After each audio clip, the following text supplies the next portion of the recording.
There's a newsstand over there! Wanna grab a copy of the Steambird? We know our Fontanian friends love a little drama. There's no way they let their readers down. Isn't that Charlotte?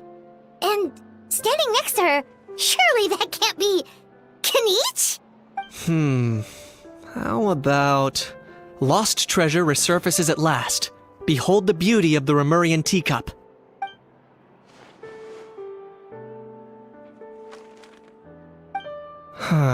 Pretty shocking. But it still feels like it's missing something. Ah, got it! Udex gravely wounded in shocking stabbing. Set to miss cross-border smuggling trial.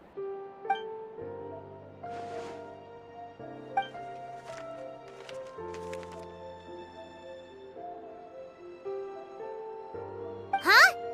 What? Did Paimon hear that right? Neuvillette was stabbed and gravely wounded? No, surely that can't be right. Can it?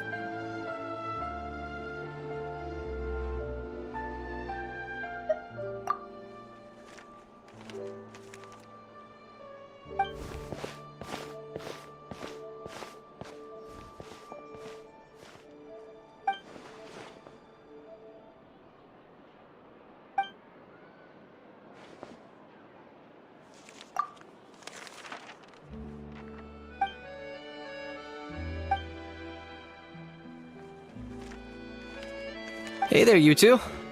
Fancy running into you here. Yeah, that, and also a less than pleasant shock. What the heck was all that about a Saurian meat restaurant and the Udex getting stabbed? Please say you weren't being serious. Trading tabloid headlines? Yeah. Charlotte and I were having a little contest to see who could find the most ridiculous fake news stories. Either I got lucky, or I have a knack for honing in on the most outrageous material.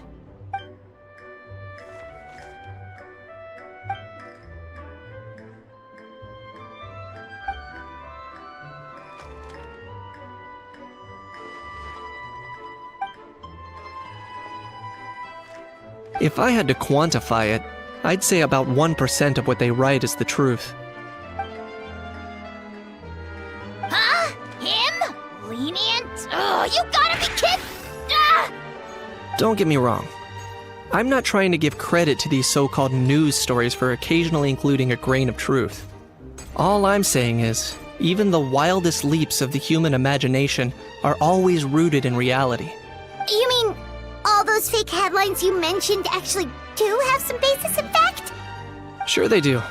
For instance, there was in fact a smuggling trial recently. Considering the amount of speculation surrounding the smuggled goods, it's no wonder there are rumors about restaurants serving saurian meat or teacups being unearthed from ancient ruins. But in reality, the goods in question were simply a few ancient relics dug up from ruins in Natlan. Rest assured, no saurians were harmed in the process.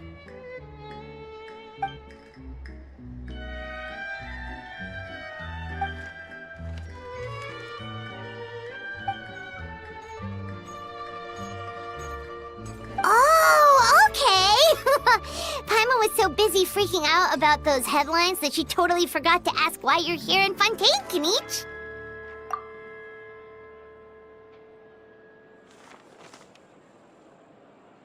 It was a pretty open and shut case, and my testimony in court was clear enough.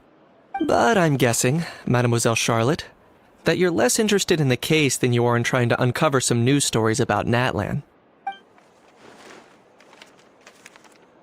I appreciate your kind invitation, but like I said, storytelling isn't really my forte. Kaniche the speechless! Kaniche the tongue-tied! Huh?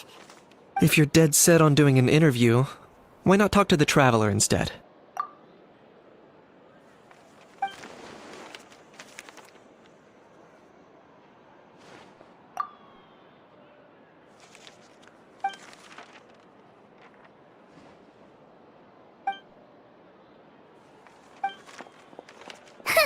Charlotte never stops, does she?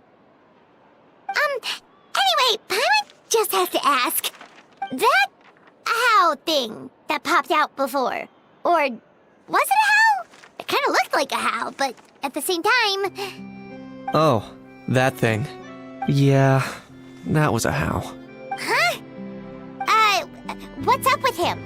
Like, he's still noisy, but he's way quieter than before. It's like he's trying to hide or something. Could be. Not acclimatizing? Aw, poor Almighty Dragon Lord is not feeling well. Too bad he can't come out to argue back. What do you mean? There's nothing physically wrong with him. It actually has to do with a strange law we learned about after arriving in Fontaine. Apparently, it's forbidden to release flying objects within Fontaine City limits during the first 3 days of each month. Paimon sure does. Paimon's been down this road before. There's an easy solution. As long as Kaniche holds onto a how's tail, he'll be considered an Almighty Dragon Lord balloon, not a flying Almighty Dragon Lord. Not gonna lie, I was considering that. But a how wasn't too thrilled with the idea of huffing and puffing away in the form of a mini helium balloon. That said, it's pretty annoying how he keeps randomly popping up all of a sudden. Anyway, this morning I saw a notice outside the Palais Mermonia about an event that's set to take place outside the city soon. Something to do with filmmaking. I was planning to stay here and do some exploring for a few extra days anyway, so I think I'll go check it out. It'll be a good chance to let that noisy helium balloon out. He might even learn a thing or two. If you're free, why don't you come along? I know where it is, so let me lead the way.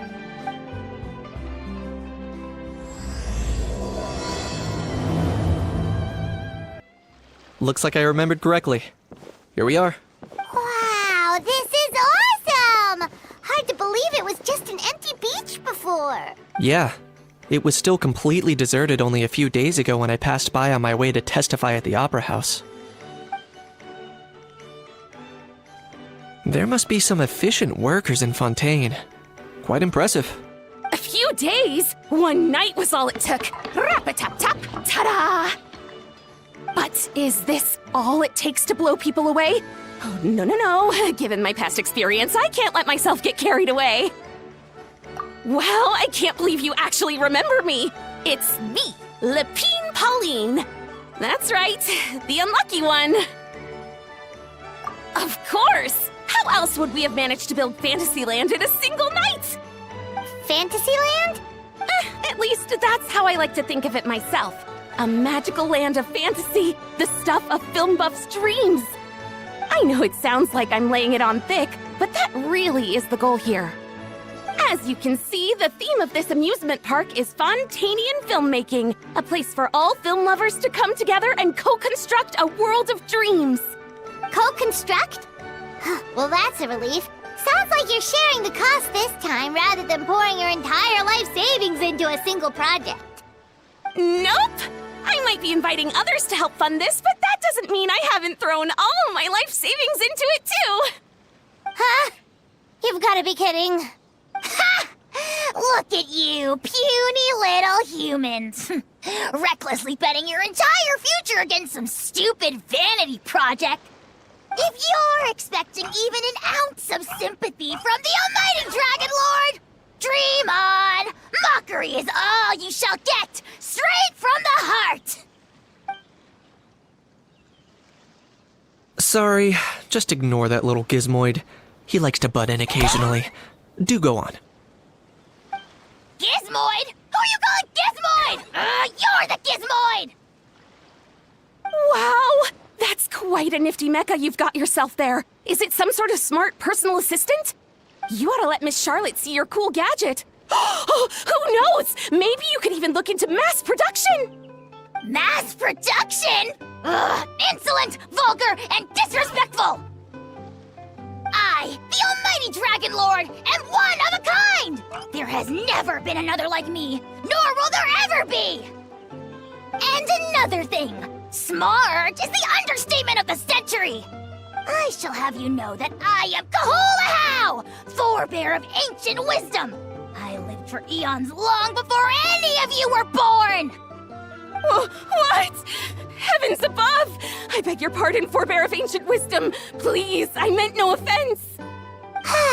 Idiot meets idiot. What's all the fuss? Making some new friends, are we? Miss Navia! Allow me to introduce the star behind all the work that's gone into this venue. Miss Navia, president of Fontaine Spina di Rosula. Hello, everyone. Partner, Paimon, how have you been lately? Hello there. I'm Kanich. What about me? What about me? My useless servant can't even give me a proper introduction. You think someone yelling their name out in the middle of a public street really needs an introduction? He's not wrong. I caught yours just now, in fact. So, you must be the almighty Dragon Lord, Mr. Ahau. It's a pleasure to meet you.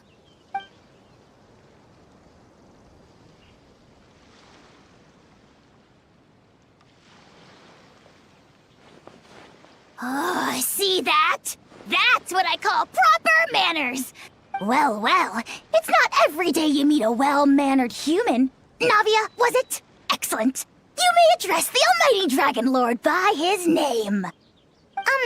Navia, don't you think the title Almighty Dragon Lord is a bit silly? It's no big deal.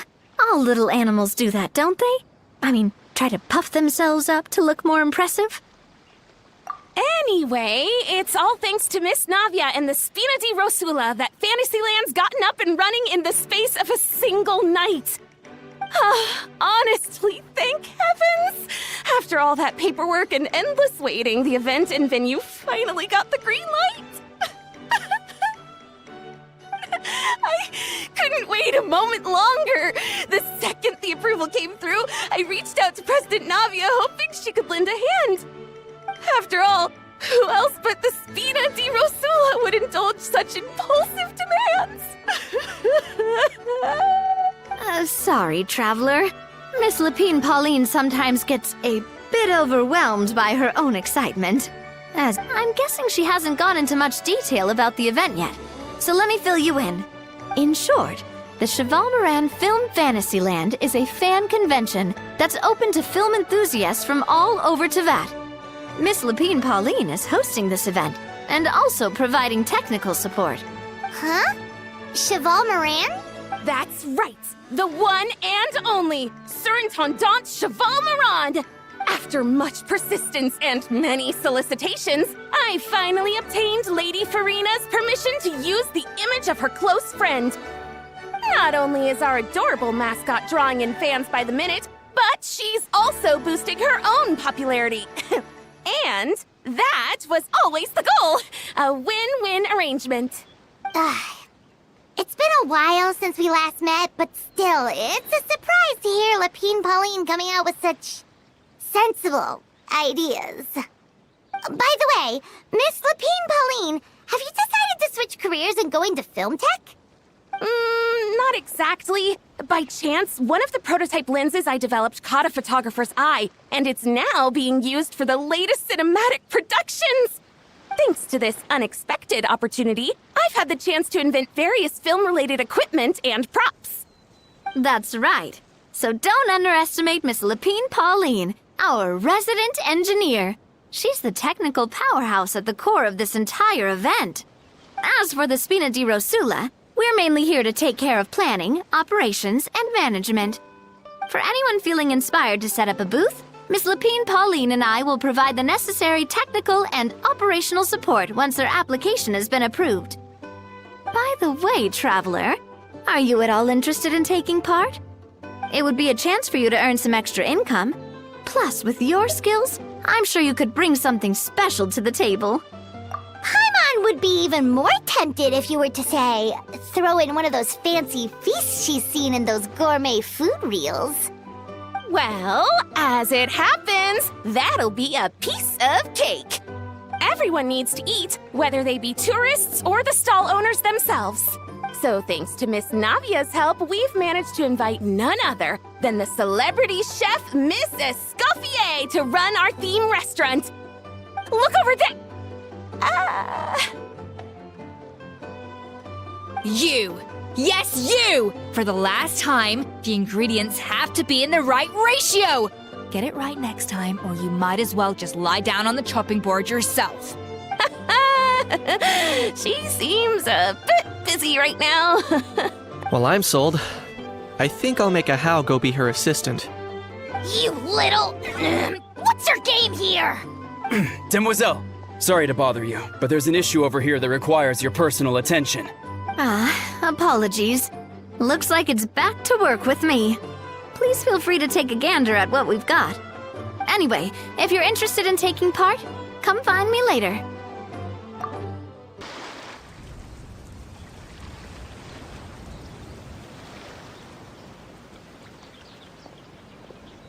Traveler, it's you! Ready to join the Cheval Moran Film Fantasyland crew? No problem. We'll be ready when you are. The fresh vegetables from the new batch are exceptional quality. I just wish I could say the same about the new staff.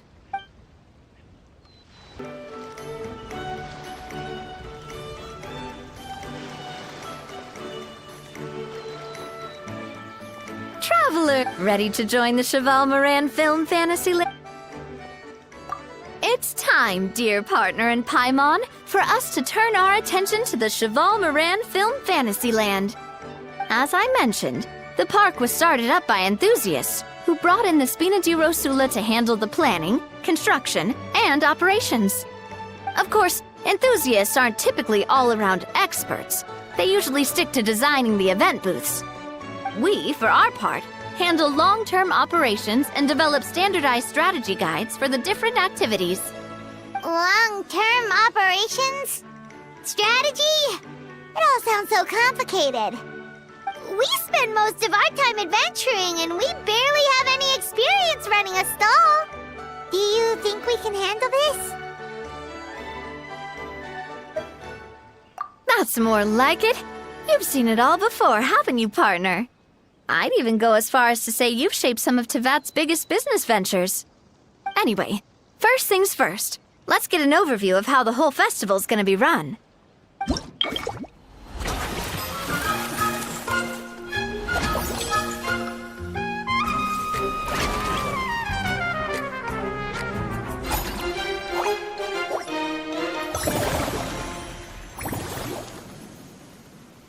As you can see, our Fantasyland's a bit like a sugar-free macaron right now.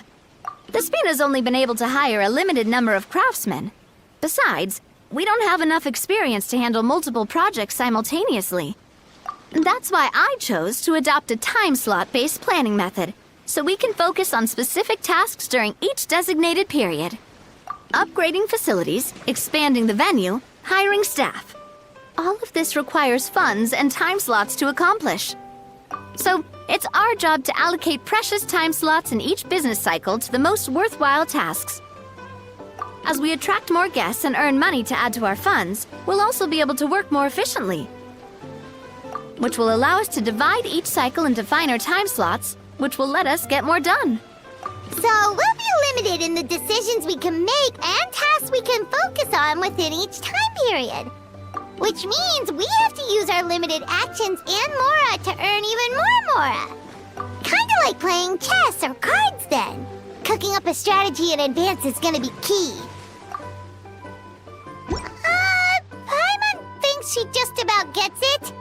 How do you feel about it, Traveler? Yep, come on, we can do this. You mentioned standardized strategy guides just now.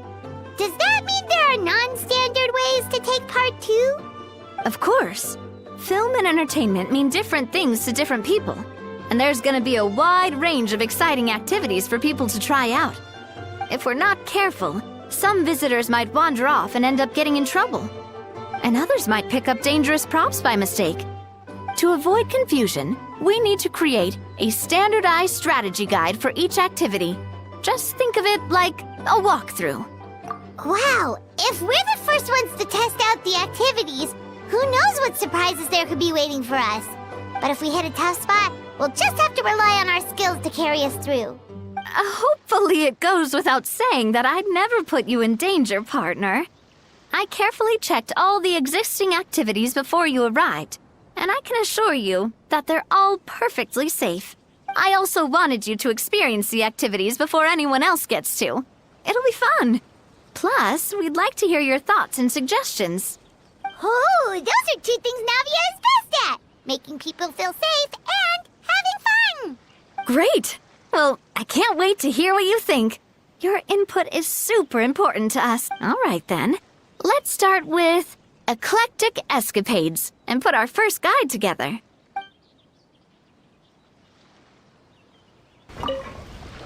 All right, then. Time to try out eclectic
Both of you seem even more excited than before. Looks like your first trial run didn't disappoint. Paimon hasn't actually watched that many films, but after trying it out, she might just be hooked! We should check out the film that it's based on! Great job, Paimon. That's exactly what our enthusiast friends were hoping you'd say. They'd be beyond delighted to hear that visitors are curious about the films that inspired these attractions. Some have even been willing to contribute extra funds out of their own pockets. Out of their own pockets? That's right.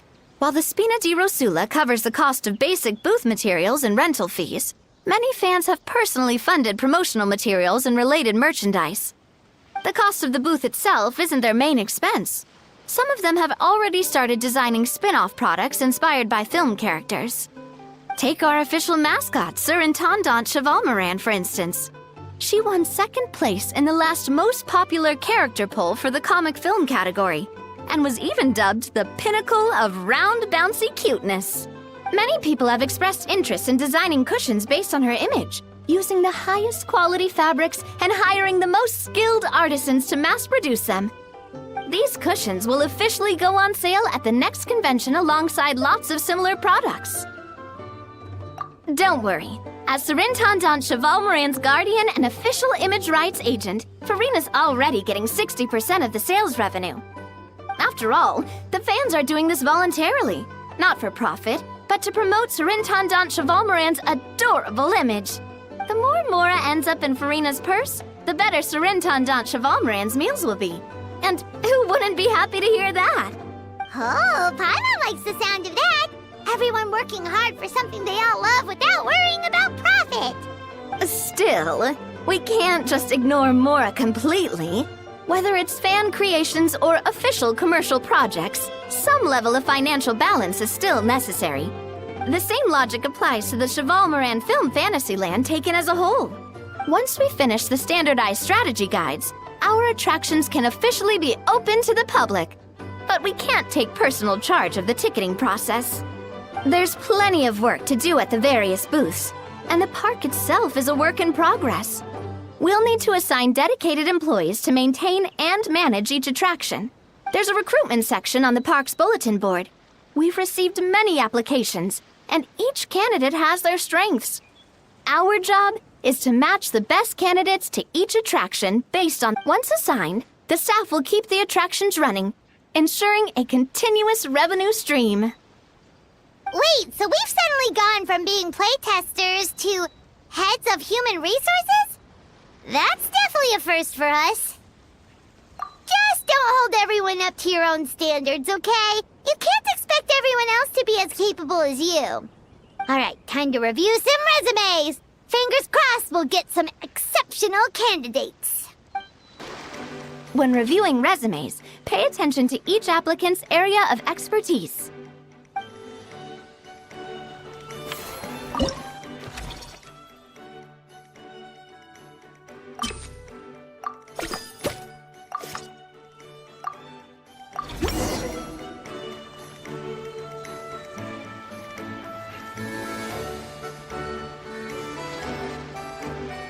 Looks like this particular employee is really getting into their role.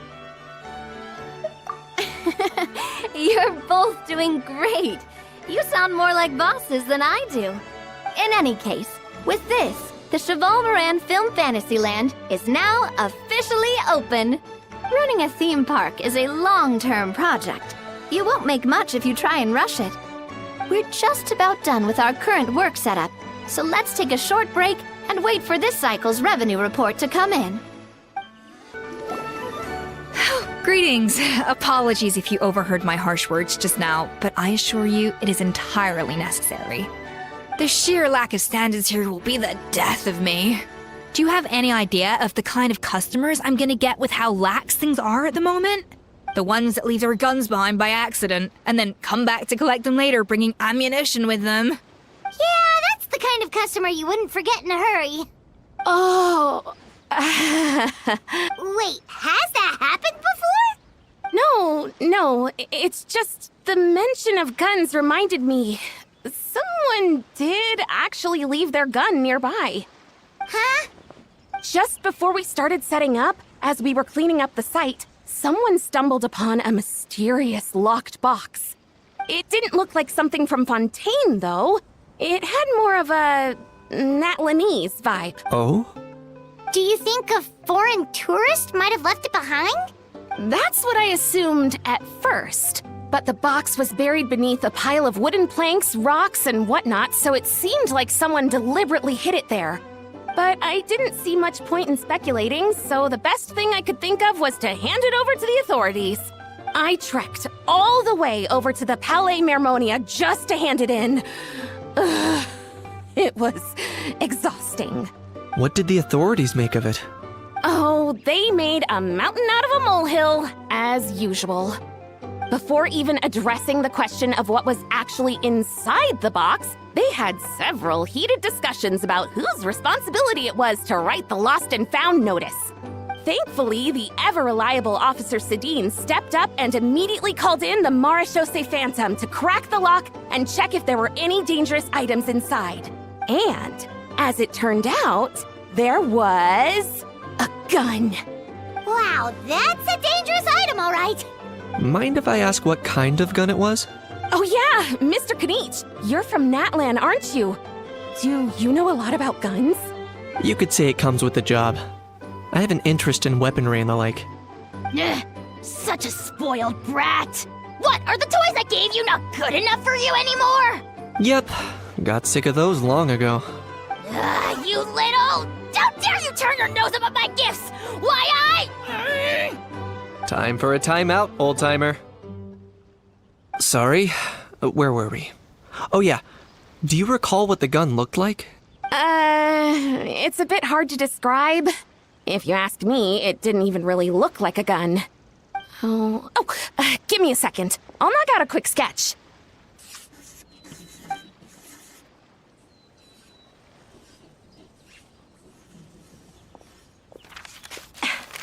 Something like this.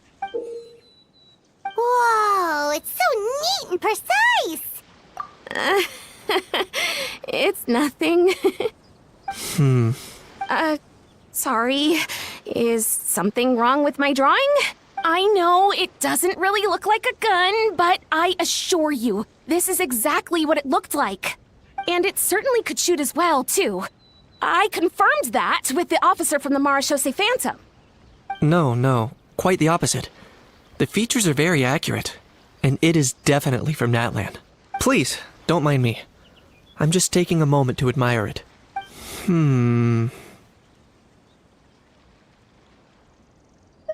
I should be the one thanking you. Thank you, and everyone else for your support. Don't mention it. Besides, we haven't really done anything. Not at all! The buzz and excitement you guys bring is exactly what this event needs! Oh dear, I'm starting to feel a bit guilty watching everyone else toil away. Guess it's about time I got back to work too. But just before I go, one last thing. Traveler, it's wonderful to see you. Here's to a successful collaboration!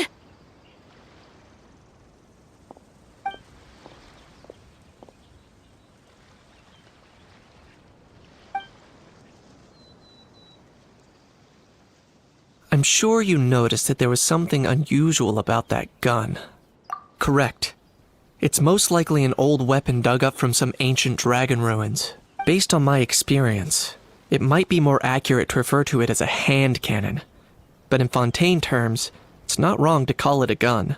Given why I came here, don't you think it's curious that an ancient dragon relic of unknown origin would turn up like this, out of the blue?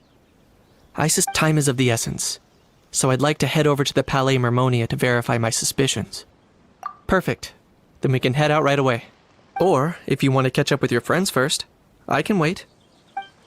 Well, this cycle of operation sure got us off to a good start. On to the next one. Well, the numbers might not look that impressive, but given that we're just getting the ball rolling, I'd say that wasn't a bad start. Building on this momentum, we must consider rolling out more unique business strategies during the next cycle. To draw in the crowds, I've invited one of Fontaine's very own celebrity chefs, my good friend Escoffier. She'll be performing right here in the amusement park's restaurant. On that note, let's go catch up with her. So, is the restaurant part of our business strategy too? There are so many layers to this operation.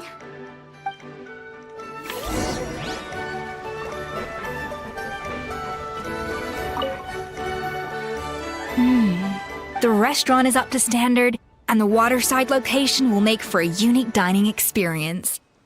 The beautiful scenic reflections in the water create a stunning backdrop. Ingredients, check. Cooking utensils, check. Looks like we're ready to rumble. Hey there, Escoffier! Oh, my employers are here. The president of the Spina di Rosula, plus the famous traveler and Paimon. I must say, you seem a bit overqualified to be running a film-themed amusement park. I'd say that if anyone here was overqualified, it would be the former head chef of the Hotel de Boer. Wherever you walk, the aroma of fine cuisine follows in your wake. Let's get back to business. I'm guessing you want the traveler to help me decide the theme dish for each cycle, right? This is the business strategy I mentioned earlier. Using Escoffier's top-tier dishes to attract more visitors to the park. But this isn't just about attracting visitors. Her culinary masterpieces will surely have other surprising effects. Just imagine, Paimon, if all you needed was a single ticket to enjoy all the attractions and taste all the legendary food. Wouldn't you be tempted? Then Paimon come every single day! Now, here's the twist. To get the most out of this strategy, the menu can't be made public. Based on research by a certain food branding consultant, many restaurants have started offering a special chef surprise dish. So give me some inspiration every few business cycles, and I'll decide on our next theme dish. Now then, give me your hand.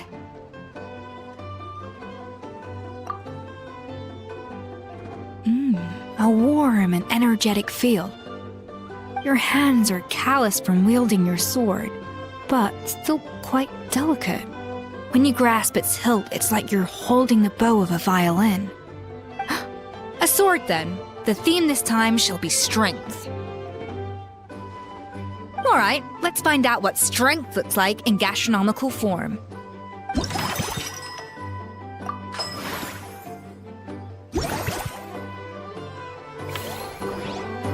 I've refined the sauce for these barbecue ribs. It's a richer flavor than the classic version, but not at all greasy. The mint extract in the seasoning leaves a refreshing aftertaste, perfect for indulging yourself after a fun-filled day. But if you ask me, I'd say the artisans need these more than the guests. The artisans? As I'm sure you've noticed, this park isn't quite finished. A serving of these barbecue ribs should help the artisans replenish their strength much more quickly. As their bosses, you have an obligation to provide meals for them. So why not invite them to dine here? Who knows? The morale boost might even improve their productivity. Oh? If I recall correctly, you once served up some special fish and chips for the porters over at the Fleuve Cendra. For several days after, the workers were all incredibly efficient. They'd finish 8 hours of work in just 5. And then, because they clocked out early, they'd come back completely refreshed the next day. Then there's no time to lose. Go invite the artisans over while these ribs are still hot. I'll prepare some side dishes and desserts too. That's a great idea! You really live up to your reputation, Escoffier! Looks like these themed dishes are gonna make a huge difference after all. We'll have to make sure we check in with you regularly. The artisans are pumped and ready to roll thanks to that themed dish. That unique aroma. I wonder how you'll inspire my cooking this time. It's nothing. Just take care not to overwork yourself. That unique aroma. I'd say it's quite similar to working at the tavern in the Fleuve Cendra. There's something special about seeing diners' faces light up when they taste your food. You don't get that working in the closed-off kitchen in a grand hotel. If something like this comes up again, just call me. Don't worry, we know each other. No commission fee needed. I won't take a single mora.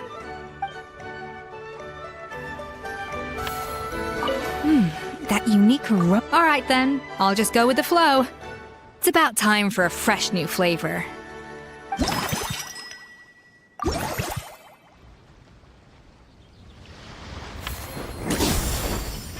And now that everything's going smoothly, it's about time we upgraded our facilities.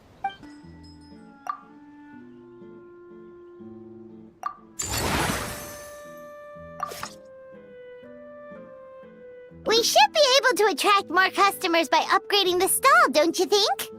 That's right. Based on my business experience with the Spina di Rosula, I've quantified the service value to help you intuitively understand how satisfied customers are with each stall. An attraction will reach its ideal revenue only when its service value meets customer expectations.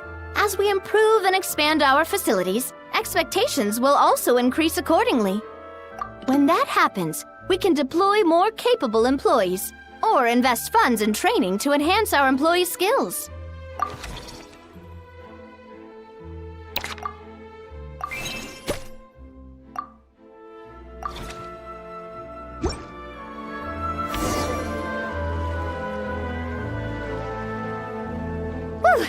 That should be everything. Looks like you've pretty much mastered how to run this park. Huh? Have we really? Thinking about it, we have learned quite a lot, haven't we? Oh, not at all. I wouldn't say I taught you much. Your intuition's been guiding the way mostly. I imagine long-term operations sounded like a scary prospect the first time I mentioned it, huh? But don't let that scare you. Just break things down into smaller steps and tackle them one at a time. Even if you're not a genius or naturally gifted, you'll get it done in the end. Whoa, seeing her own progress has really got Paimon fired up! Actually, she's gonna jot your words of encouragement right down. From here on out, we'll be running the Cheval Moran Film Fantasyland together. Let's make it a big success! we've gone over budget in quite a few areas. But, whatever. The results are what count.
Oh, man.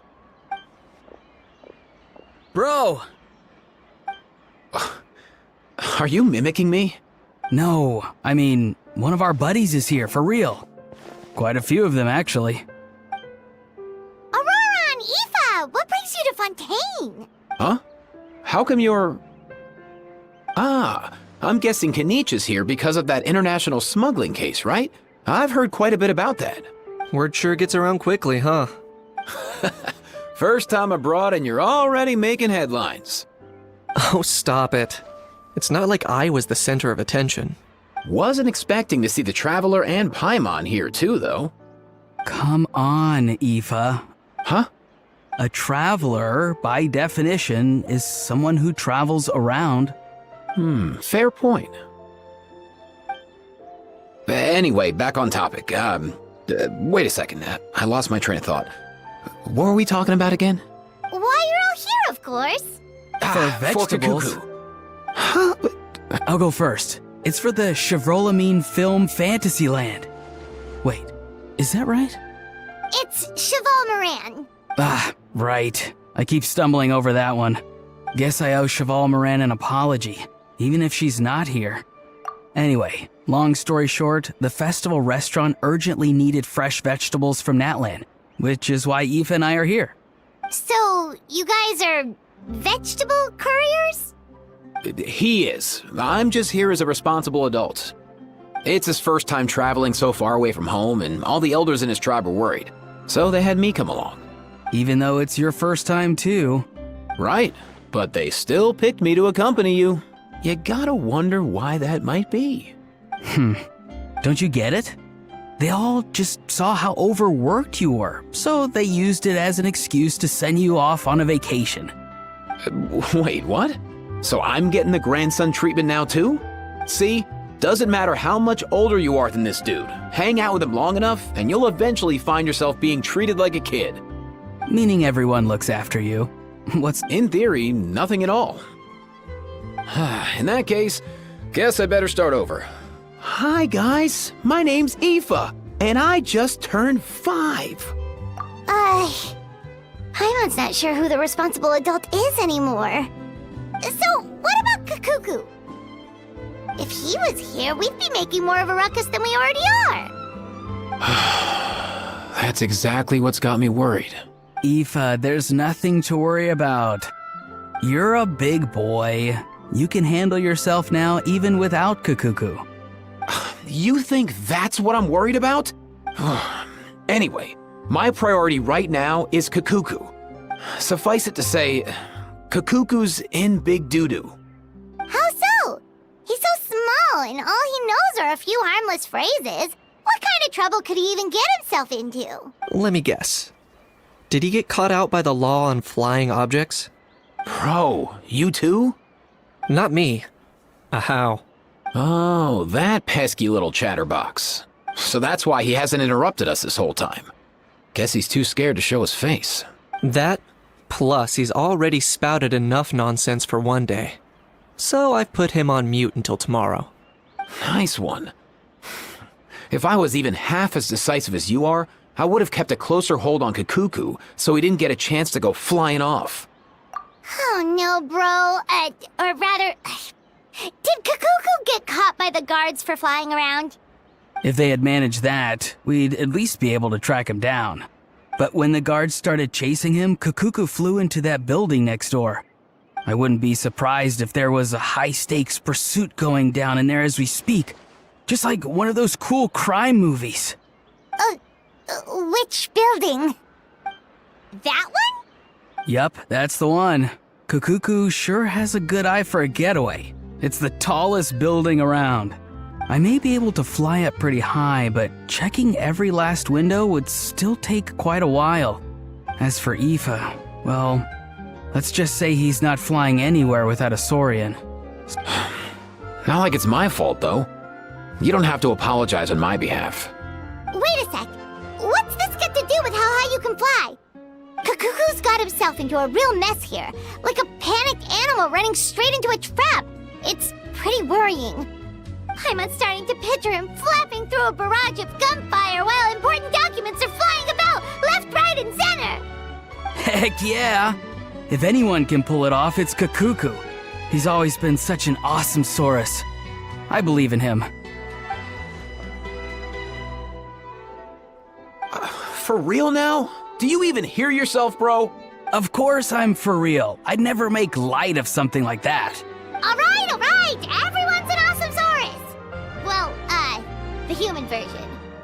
But our priority right now should be to go in there and check up on Kakuku. Leave it to us. You sure? Wow, awesome. That'll be a huge help. And if Kakuku doesn't listen to you, I give you permission to pull out a couple of his feathers. Wait, since when was that up to you? Well, then it's your call, bro. All right then, if Kakuku doesn't listen to you, I also give you permission to pull out a couple of his feathers. There you go. If he objects to that, tell him to come find us. He won't. Back when we first met Kakuku in the wild and I begged you to take him under your wing, I never imagined you'd end up spoiling him rotten. And I never imagined you'd be nagging me about it. Oh, well, I definitely saw that coming. Huh? You're only 5 years old after all. Nothing new there. What's all that commotion?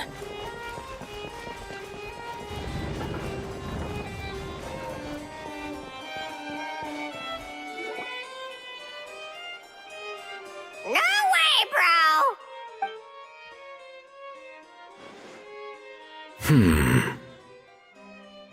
Did he say he came from Natlan? No. Get out of here! I can understand his words, just not what they mean. Oh no. Bro! He keeps repeating the same things over and over again. Oh, you know one another. He's a friend! Yeah! A saurian friend of a human friend! Great. Well, that was easy. Looks like we've tracked down the owner. Guess that's one less lost and found notice for you to write, Monsieur Nivelet. For real? Traveler, was there something important you wanted to discuss with the Udex? I'm just about done with my business here. Need me to step out? Stay and hear them out first. Perhaps it will have some bearing on your own work. If I'm not mistaken, you are the same Mr. Kanich who served as a witness in the smuggling trial? I take it there's been a further development in the case. That's right. Very perceptive, Mr. Udex. So you've met Nervalette before? But wasn't the trial overseen by another judge? I've seen his photo in the papers. But as for this other gentleman... Allow me to introduce you to Mr. Wriothesley, administrator of the Fortress of Meripede. Or in layman's terms, Fontaine's prison warden. Please, feel free to share anything about the case. There's no need to keep anything from him. Pleasure to meet you. Pleasure to meet you! Wow, that sounded just like me. But should we really discuss official business in front of the Saurian? Oh, wow! Oh, no! I believe he said... Or rather, I suppose he meant that he'll keep this to himself. Though I should mention, Mr. Kukuku, that we will have to ask you to sign a confidentiality agreement. Sure thing, bro! Let us return to the matter at hand. Mr. Kanich, was there something else you wanted to discuss relating to the case? Yes. Let me fill you in.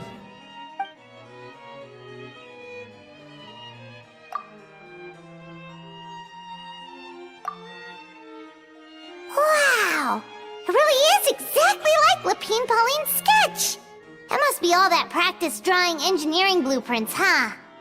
So if it's true that this weapon came into Fontaine alongside the contraband from the smuggling case, then there's a high chance we overlooked a suspect. That's exactly my line of thought. I see. Mr. Kanich, thank you for reporting this promptly. I'll arrange for the Marechaussee Phantom to investigate right away. We should begin by questioning the prisoners in custody. Wriothesley. I'll sign off on the interrogation request, don't you worry. That would be much appreciated. It's lucky that the Palais Mermonia wasn't scheduled to release any public bulletins today, and that this guns lost and found notice hasn't been written up yet. In other words, the news hasn't leaked. I'll be staying in Fontaine for the time being. If there's any progress in the investigation or you need my help, feel free to reach out anytime. Yep, we were just about to go help out with Lapine Pauline's convention. If there's any news, we'll keep you all posted. Marvelous. Thank you all. Well then, all that's left is to...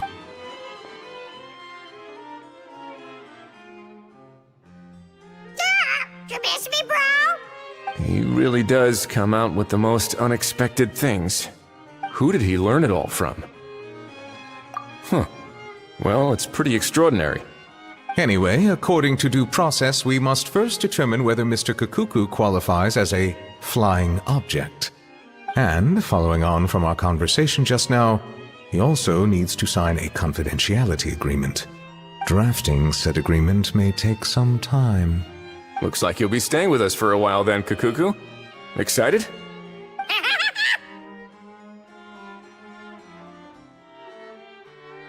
That would save us a lot of trouble. Many thanks. All right then, we'd better get going. No need to see us off.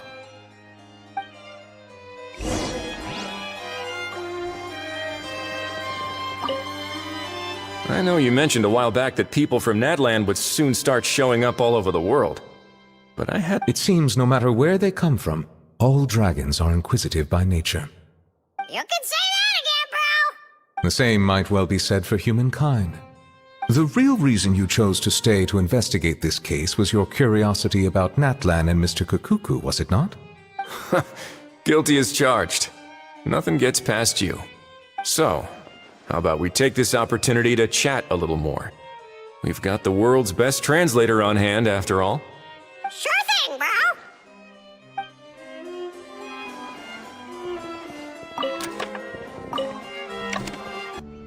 Aurora and Aoife, we found Kukuku! What's the situation? How bad is it?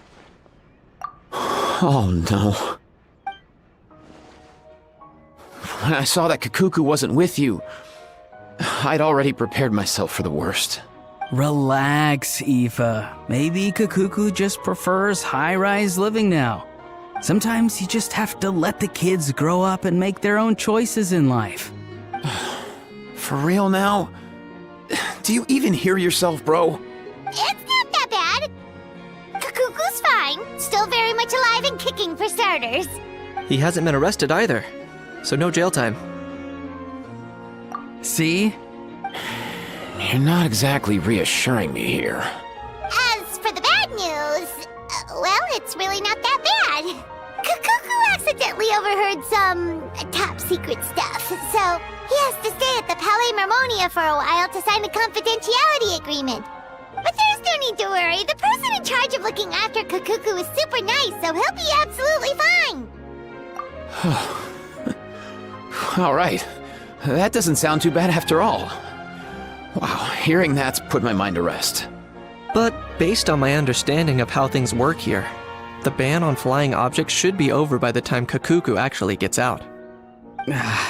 What a shame. Oh well, I guess we'll just have to go have some fun without him. You don't look disappointed in the slightest.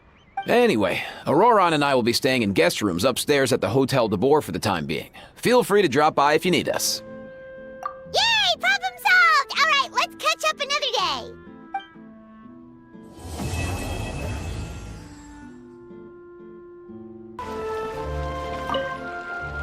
I've realized we're in a bit of a tricky situation here. What do you mean? If we go out, we won't have time to watch that film we rented.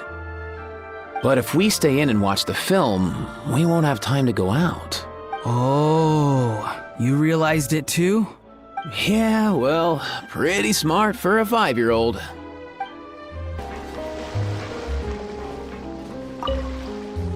You've got this park off to a great start, partner. The ball's really starting to roll, huh? Ugh, I can't wait to see how it'll all turn out. How exciting!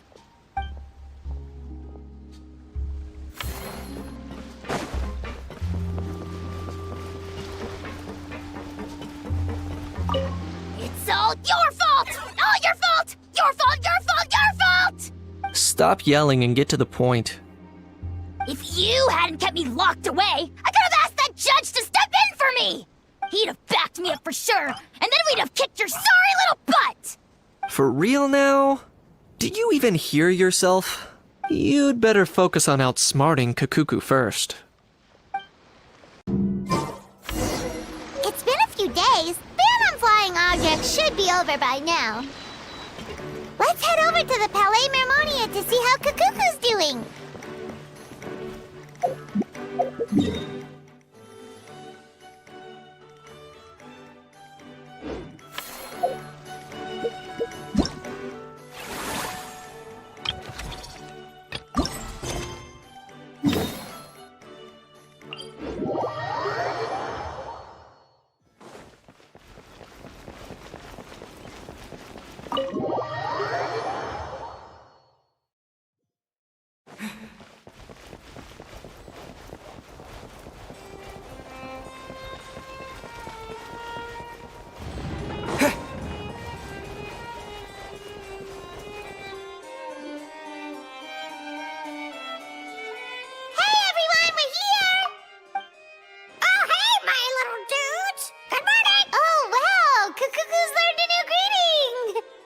Is that good news or bad news, though? Sorry, I did everything within my power. But so far, I've only managed to teach him how to say good morning. Wait, so that's all you've been up to this whole time? Get out of here! Huh? Okay, so good mornings aside, please tell Paimon there's been some other progress too. Of course. That's why I'm here. Kakuku's not the only one that Mr. Ridesley's been getting to talk. I'm referring, of course, to the convicts. It was nothing. These guys weren't exactly tough nuts to crack. So, what's the deal? After racking their brains, they remembered speaking to an inconspicuous middle-aged man just as they were preparing to pack up and leave Natlan. He was dressed in the manner of the Children of Echoes and carrying a box. Plus, the description matches the one the gun was found in. All in all, he didn't look any different from your average Natlanese traveler. Perhaps seeing that they were dressed as merchants, this man stopped for a chat, inquiring where their goods were headed, and even asking if they could share a boat. The smugglers were very cautious, though. They didn't tell him any specifics. But all this happened before I crossed paths with them. I happened to notice them as they were preparing to set sail. I thought they looked shady, so I snuck aboard, and ended up being carried along all the way to Fontaine.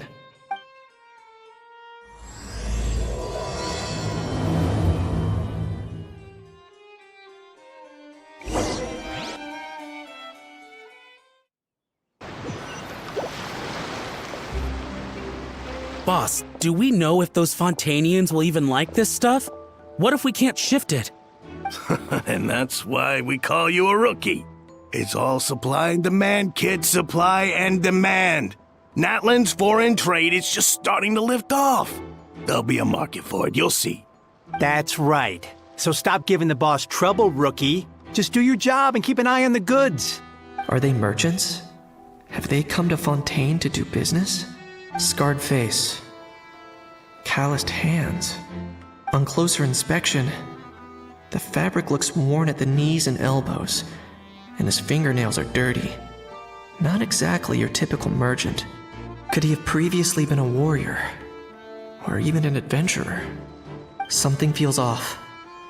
I'd better sneak up and get a closer look.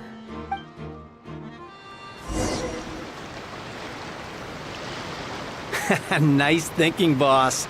This tourist tub's been fast-going and smooth sailing. Plus, no one's been asking us what we're up to.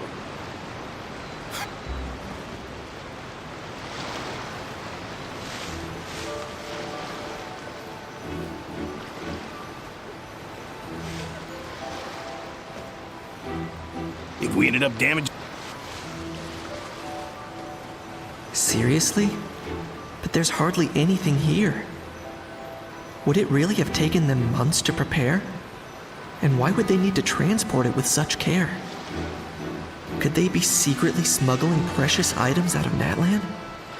I'll need to find a way to get to the bottom of this.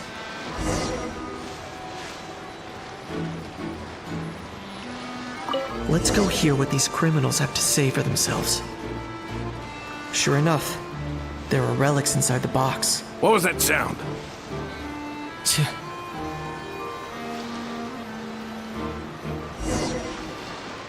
Boss, do we know if those Fontainians will even like this stuff? What if we can't shift it? And that's why we call you a rookie. That's right. Are they merchants? Have they come to Fontaine? Scarred face. On closer inspection, could he have previously... Something feels off.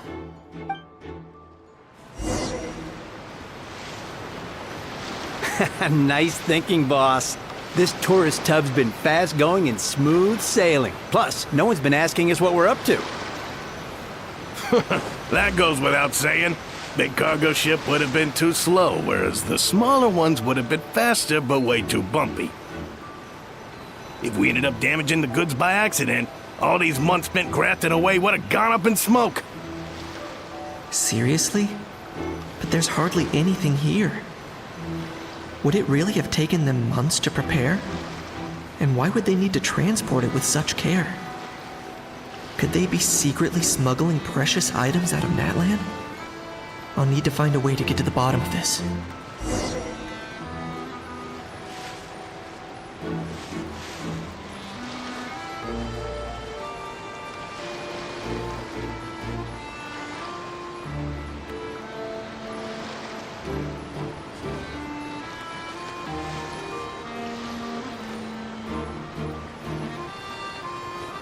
Let's go hear what these criminals have to say for themselves. Sure enough, there are relics inside the box. It's illegal to smuggle such items outside Natlan. Hey, why the long face? You're abroad on business, and you get to do some sightseeing while you're at it. Sounds like a pretty sweet deal to me. You better cheer up if you know what's good for you. I guess you're right. I was just worried I might have messed up with the packing, or that something's gonna go wrong along the way. Oh, pull yourself together. Tons of foreign tourists come traveling to Fontaine. I bet their luggage is full of all kinds of weird stuff. If someone insists on checking it all, just show them the purchase order we had drawn up. Those Fontanians can't get enough of their legalese, so I've heard. They can look all they want.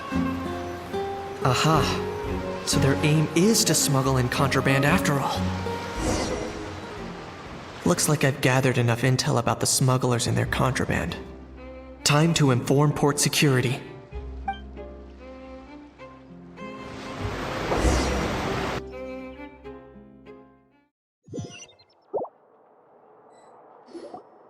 So anyway, that was when I went and told the Fontanian guards about my suspicions.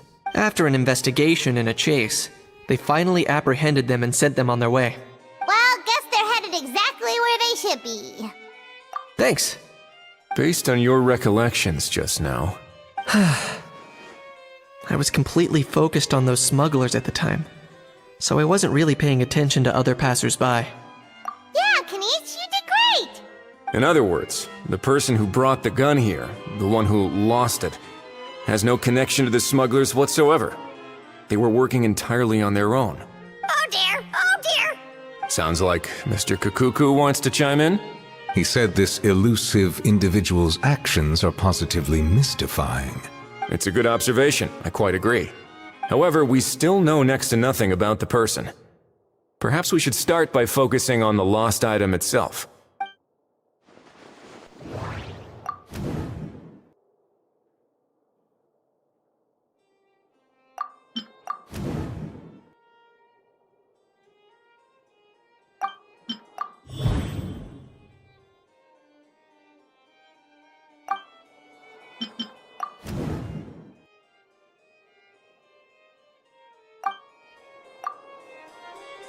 It certainly seems like it was the bait in some kind of trap. The only question is, why wasn't the bait made more conspicuous? Has something sprung to mind? I just remembered a film I watched this one time. Huh? Oh wow, no way, bro! Hold on, let me explain. Just now, the traveler speculated that this box might have been placed there on purpose, as if the intention was for someone to come pick it up. That got me thinking about those films about kidnapping cases. When they demand their ransom, the kidnappers tell the victim's family to leave money or valuables at a designated spot for someone to come pick up. That doesn't merely happen in films. There have been similar cases in real life. In fact, if anything, it's probably the real-life events that inspired the films. Sounds plausible. Ooh. Wait. This raises the stakes to a whole new level. If the gun really was some kind of ransom, then... Since we took the box, the kidnappers never got their payment, so... Does that mean they executed the hostage? I agree. I don't believe we have a kidnapping on our hands. Selling off stolen goods is extra work that most kidnappers would want to avoid. Unless they're after something very specific, they tend to just ask for cash. Could we be dealing with a kidnapper who's dead set on getting their hands on an ancient dragon handgun? It's not impossible, but the likelihood is very slim. And speaking of selling stolen goods, don't you think this looks more like a transaction?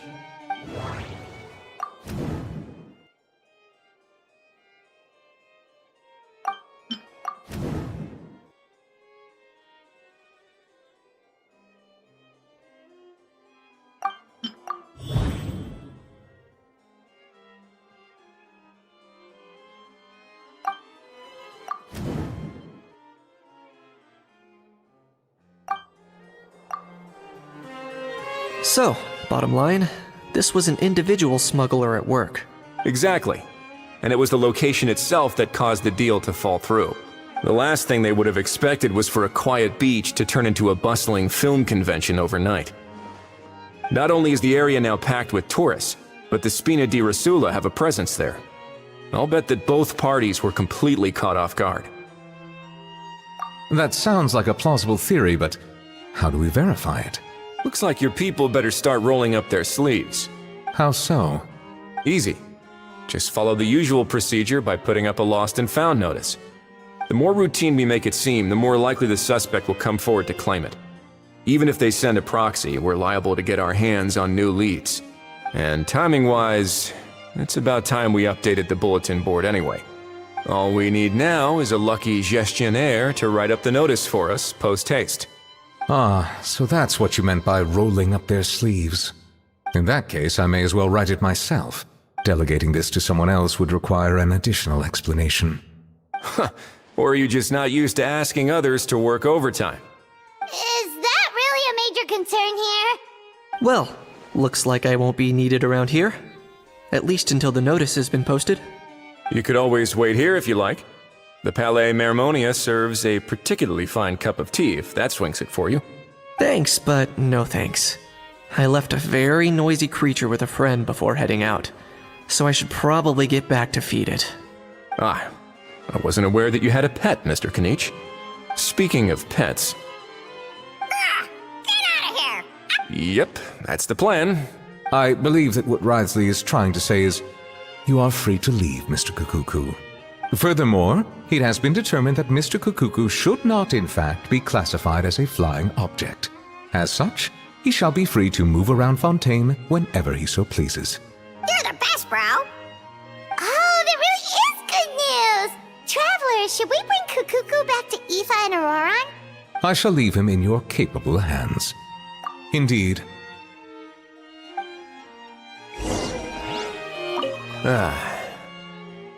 You know, all this has made me realize that I'd quite like to have a pet. If that proves inconvenient within the fortress of Meripede, perhaps you should consider finding a place in the court of Fontaine. That actually sounds like a good idea. In the past, I always dismissed the idea of buying a property in the city. The prophecy about the floods meant it never seemed like a worthwhile investment. But now... This might be a good time for you to re-examine the documents I gave you regarding your title as Duke. Huh? Citizens with honorary titles are eligible for certain benefits when purchasing property in the court of Fontaine. Really? How about this? You read through your documents from start to finish, while I write up the lost and found notice.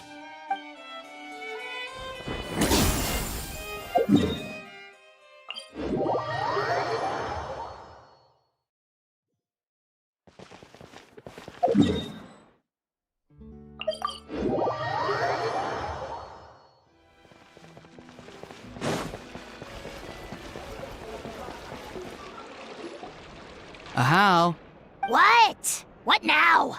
let's shake hands. Fine by me! Get ready for a knuckle sandwich!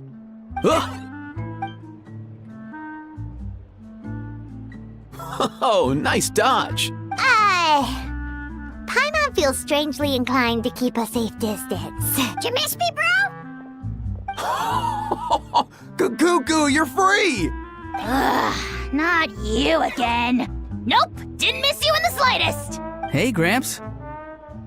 And hey, Paimon and Kanich. It's good to see you all. Thanks for bringing Kukuku back.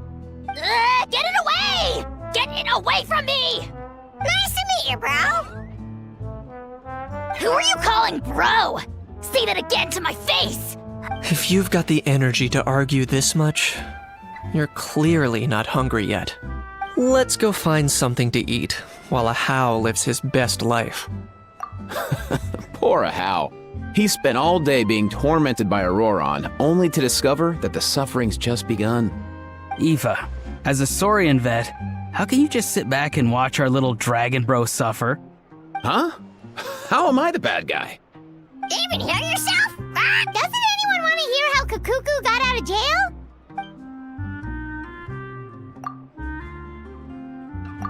Don't lose hope, Ahau. By the same standard, you have freedom of movement now too. You're still in the game? Same standard? I will not be held to the same standard as that thing! That's right. You won't. As far as I understand, the Palais Mermonia will want to assess your case on its own merits before they grant you freedom of movement. Where's that Saurian meat restaurant again? I'm gonna march that little pink balloon right into the kitchen! Yeah, good luck with that, bro. You'll be putting your own neck on the line, too. Also, there's no such restaurant! Anyway, thanks for looking after Ahau, guys. I'll take over from here. Wait!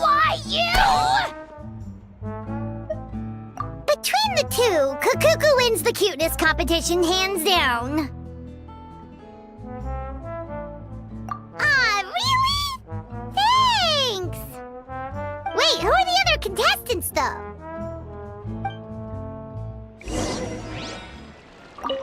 So now that our crew's back together again, what's our next move? Oh, how about a game of rock, paper, scissors? No chance. If I lose, we'll end up stuck in the room watching films all over again. Nope. This time, we'll only watch a film if I lose instead. Had enough too, huh?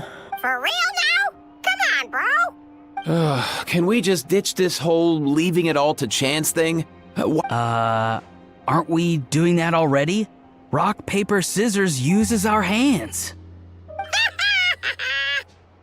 Don't know why you're laughing. You're stuck with paper every time. The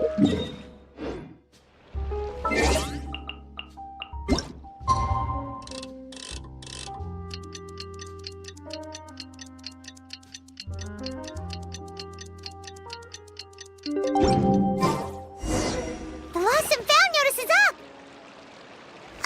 Maybe we should go hang around the Palais Mermonia to see if anyone shows up to claim it.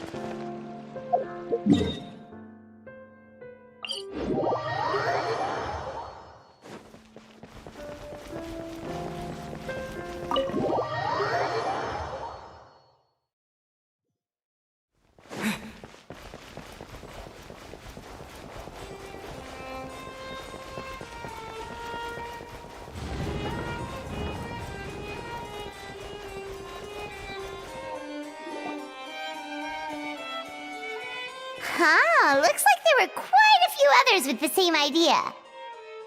Ah, hello, you two. Have there been any developments?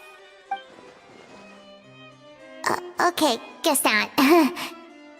Well, the notice was only just posted. Guess it's pretty unlikely that someone would show up right at... Special Patrol, open up! Ah! Who's there? What's going on? The Special Patrol? I don't think that's who this is. Hey, this isn't the time for silly jokes! Let's go check it out. Good day, all. Gramps, grannies, aunts, and uncles. What in the Tevat are you doing here, Auroran? Oh, he must be the one you mentioned. Kakuku's owner? One of his owners. Kinda. But, bro, what are you doing here? I'm here to claim a lost item. Is this the person you saw on the boat, Mr. Kinich? Somehow I highly doubt that. For starters, he just addressed us as Gramps and Grannies. And unless this is the youngest looking middle-aged man in the world, I don't think he's our guy. Huh. Was there something wrong with my door-knocking etiquette? That's how they do it in all the films.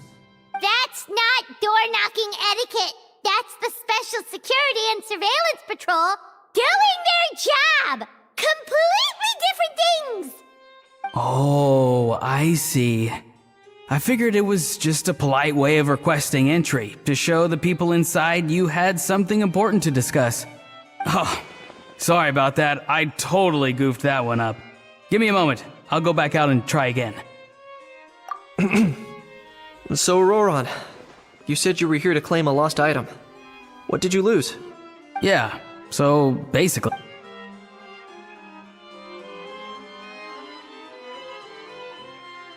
For real now? Oh, come on, bro. Auroran, be honest now. Were you the one who lost this? No, it belongs to a friend. So it belongs to Aoife? Of course not. Aoife has his own gun.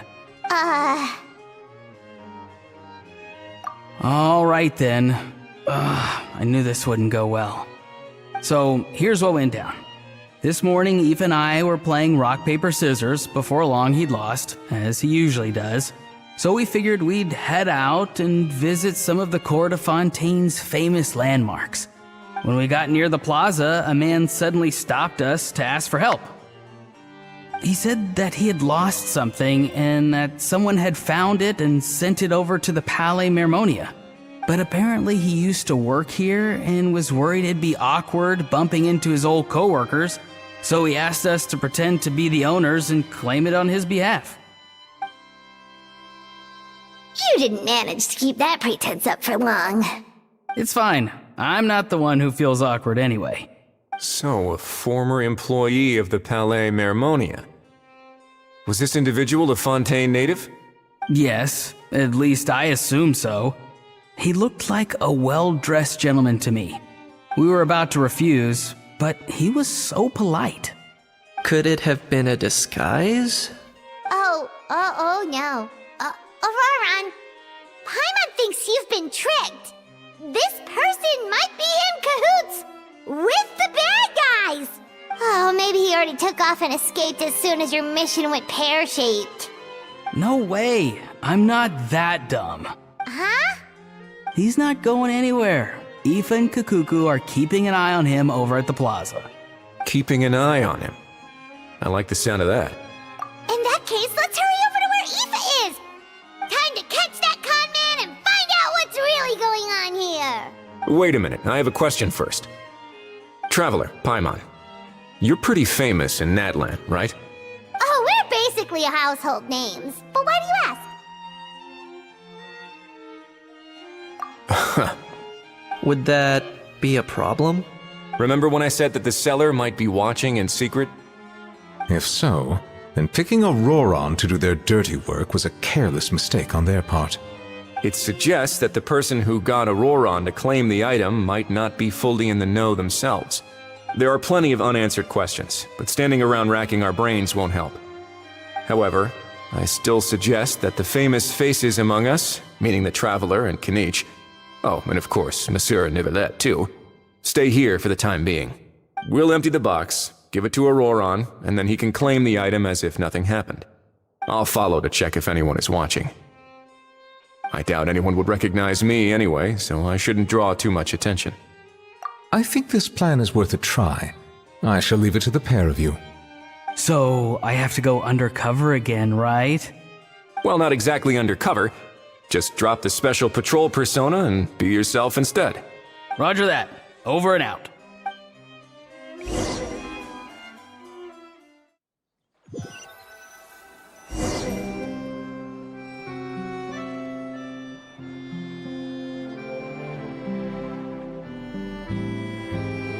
No sign of any suspicious individuals around here.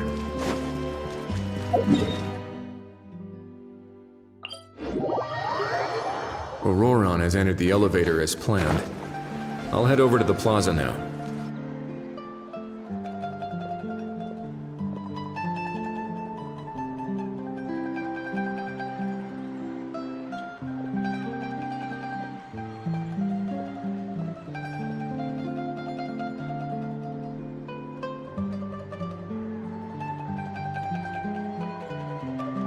Nothing suspicious going on here, either.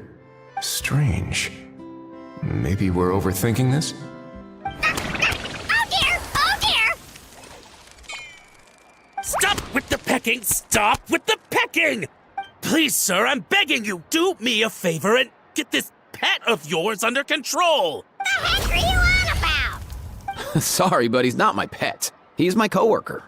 And I should warn you, he's not too happy with how you're talking about him. What the? This thing has a job? So in Natlan, they just dish out jobs to any old thing. Uh-oh. Kukuku's not too big on being called a thing either. You're on your own now. I'm sorry. Please, Mr. Kukuku. Master Kukuku. Lord Kukuku. I meant no offense, I promise. All right, Kukuku. That'll do for now. Let me ask him some questions first. Sure thing, bro. Auroron actually looks pretty serious this time. Was he just pretending to be clueless earlier? Interesting. Think I'll sit back and see how this plays out. You actually got it? Wow, didn't think it would be that easy. Ah, excellent. Looks like sending you was the right approach after all. After all? I mean, because the staff at the Palais Mermonia don't recognize you, right? So, I got it. But I don't remember promising I'd hand it over. Huh? This thing's pretty cool. I've taken a bit of a liking to it. Please don't do this, my good sir, my master, my lord. My very life hangs in the balance. His life hangs in the balance? If this means so much to you, what are you gonna offer me in return? Are you trying to get him to say my life? How'd you know that? Because I watched that film with you. You should drop the act. We don't want a real misunderstanding in our hands. You're probably right. But honestly, I don't know what else to say. Sorry, this is the most myself I can be. Is that enough? Enough. More. Who's this dude? Just think of me as a staff member from the Palais Mermonia. Now, if you don't mind, I have some questions for this gentleman about that life or death treasure you were just discussing. Truthful answers appreciated, of course. Oh no, I'm toast now. What's that supposed to mean? You don't think the Palais Mermonia has the ability to protect our citizens? No, I mean, yes, of course they do. Please ask away. I could do that. But I'd rather you just tell the whole story, from the beginning. I suppose I only have myself to blame. Such a rare antique, I couldn't resist. I'm a collector of antiques. Nothing excites me more than rare, old relics, and to be completely honest, if someone's selling, I'm buying. I don't care to ask where they sourced their goods. As for the seller of this particular item, well, I've never met him in person. We've had some prior dealings, but always under the cover of coded ads in some shady tabloids. Lost and found notices, missing person ads, that sort of thing. As long as I took care to hide a time and place somewhere within the text, then slipped some mora into the envelope before submitting the ad, it would get published. And that was that. No fuss, no trace. Simple, right? Normally, everything goes off without a hitch. But this time, I arrive at the pickup spot expecting a discreet in and out, and instead, I find a whole construction crew at work. That was not what we'd agreed. But I couldn't just let it go, so I reached out to him again the same way as usual. He replied, and do you know what he said? He told me that the item's now in the Palais Mermonia. Well, he wasn't lying about that. He insisted that it would be inconvenient for him to make an appearance himself, but said that if I could somehow find a way to retrieve it from the Palais, he'd give me a discount on the price. Of course it wasn't the discount that swung it. Do I look like I'm strapped for cash? Feeling smug now, are we? Feeling smug now, are we? No, please go easy on me. Go on. Where was I? Well, anyway, I thought to myself, seeing as the item itself came from Natlan, it would make more sense if I could find someone from there to go retrieve it. And by a stroke of complete and utter coincidence, I just so happened to see these two young folks wandering around, so I'm so very sorry. I underestimated the pair of you. I need you to clear something up for me. You haven't paid the seller yet, correct? And yet he told you to collect the item from the Palais Mermonia. Was he not worried that you just split afterwards? Well, to be honest, though I can't claim to know him very well, he, on the other hand, seems to know my name and where I live. Besides, this is a guy who managed to get his hands on an ancient Natlanese weapon. That's probably not the kind of person I want to double-cross. Fair. That makes sense. So, Mr. Please, just call me Argento. All right, Mr. Argento. Listen very carefully to what I'm about to say. It will determine how much of the rest of your life you'll be spending beneath the waves. What does he mean? Is he gonna drown him just like they do in those gangster films? Oh, I get it. He's talking about that place at the bottom of the Fontanian Sea. Shh, can it? Owing to your suspected involvement in the illicit trade of Natlanese relics, you're now one of the suspects in an international smuggling case. A trip to the Opera Epiclese seems unavoidable at this stage, but on the bright side, you still have one chance to make things right. Okay. Do I really? Please tell me what to do. It's very simple. Just reach out to your seller in the same way as usual, arrange to meet, bring the money, and make the deal. Just be sure to let me know all the details. I'm talking time, place, the whole lot. If we can catch the other party by doing this, you'll have gone some way toward redeeming yourself. Understand? Oh, I see. I understand. You shall have my full and unadulterated cooperation. Good. Don't break the law, and don't even think about making a run for it. The Palais Mermonia will be watching you and ensuring your safety. All right, take the box, but leave your ID and other documents behind. You can go now. As for you two, protocol dictates that I should take you both back to the Palais and have you sign a confidentiality agreement. But that would take a lot of time and effort.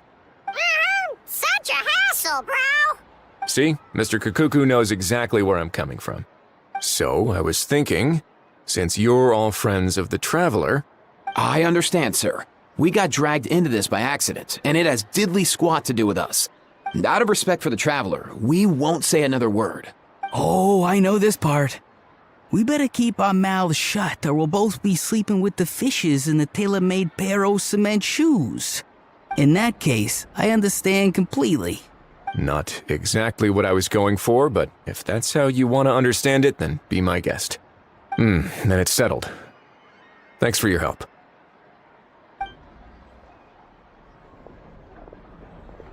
Boy, am I glad that's over. That's enough work for one day. Time to head back.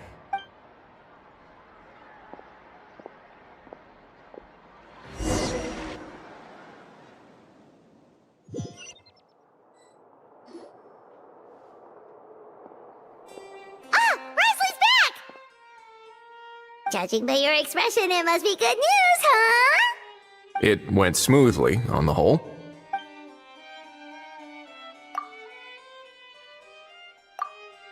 So basically, we hold off until Argento and the other party have set up the next stage of the transaction. Then we plan our next move. Patience will be key. I get that. It's like hunting. I'm just not sure the other party will take the bait so easily. Well, if he didn't need the money, or if he valued self-preservation over making a profit, he could have walked away as soon as the contraband was brought to the Palais Mermonia. On top of that, although he hasn't shown his face yet, he seems to have no followers or accomplices, and he's relying on an extremely limited set of options to push the deal along. So, if you ask me, he seems like someone who cares a lot about his image and has a somewhat high opinion of himself, but lacks any real ability. I almost get the feeling that if he misses out on this opportunity, he won't have any other way of making money. His every move is like a spin of the roulette wheel, hoping that the ball will land exactly where he wants it to. Or, I don't know. Maybe he'll cut his losses and vanish into thin air, and our efforts will have been in vain. At least Natlan will get the stolen relic back, so it won't have been for nothing. In that case, let's hope his arrogance stays in play. Everyone, I have just briefed the Marechaussee Phantom on the situation. As soon as there are any further developments, we will act without delay. When that time comes, we will be relying on your help. We'll be waiting for the good news!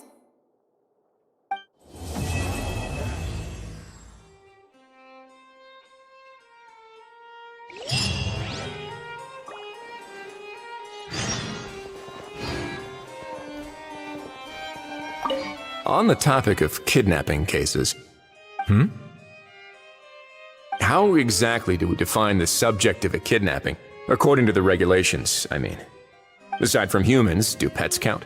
What about sentient non-human beings? Of course, Melazines go without saying, but what about a being like Kakuku? I am surprised that you are unfamiliar with the legal provisions on this matter. If I knew all the laws like the back of my hand, I wouldn't have ended up in the fortress of Meripede, would I? That is no laughing matter, Wriothesley.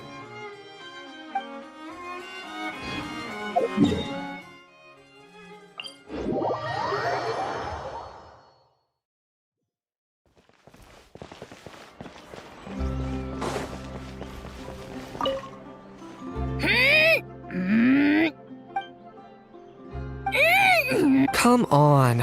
Just spit it out. I can tell you're itching to say something. Can eat, you big dummy! You fell for it, huh? No, what's wrong? Feeling lonely without the almighty Dragon Lord to talk to? If a bedtime story's what you're after, just say so! I'll tell you one so bone-chilling, you won't be able to sleep for 3 nights straight! Sure. Go ahead. Huh?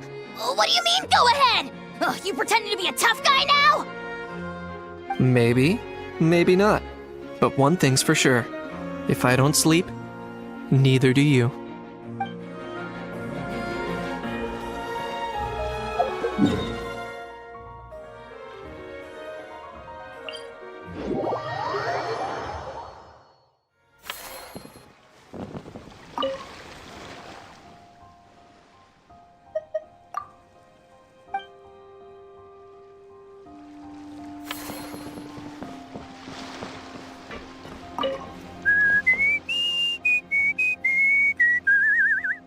In a good mood, I see.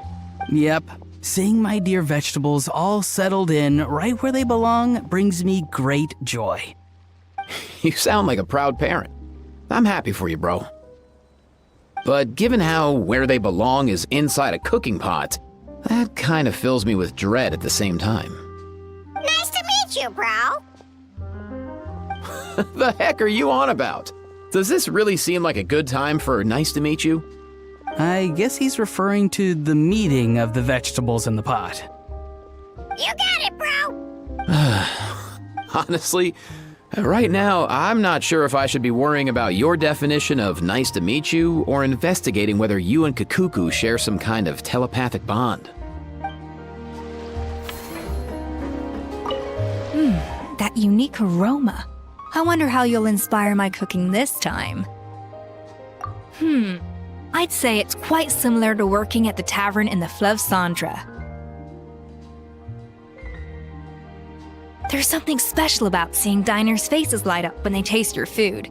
You don't get that working in the closed-off kitchen in a grand hotel. If something like this comes up again, just call me. Don't worry, we know each other. No commission fee needed. I won't take a single mora.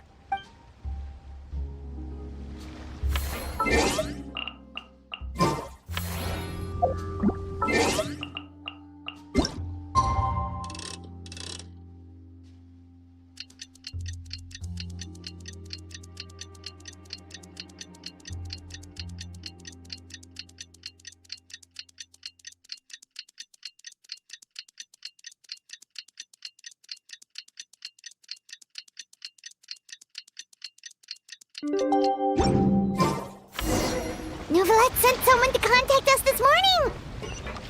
That must mean there's been some progress! No time to waste! Let's head out!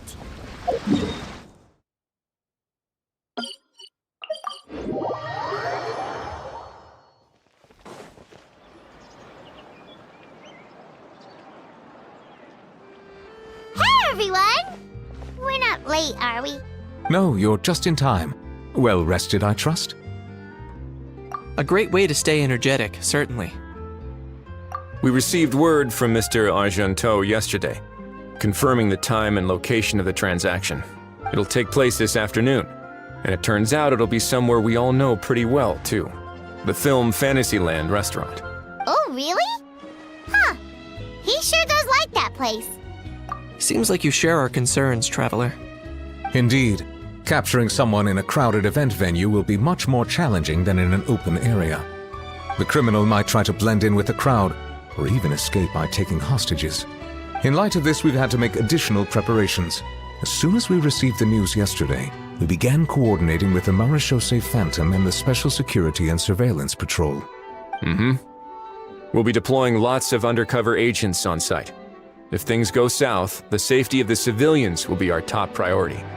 Of course, fingers crossed, everything will go without a hitch. I noticed a bunch of familiar faces from the previous case, like Captain Chevreuse of the Special Patrol, so I'm feeling optimistic. We'll trust your instincts, then. Oh, yeah, and by the way, We've also been in communication with Miss Lapine Pauline and Miss Navia.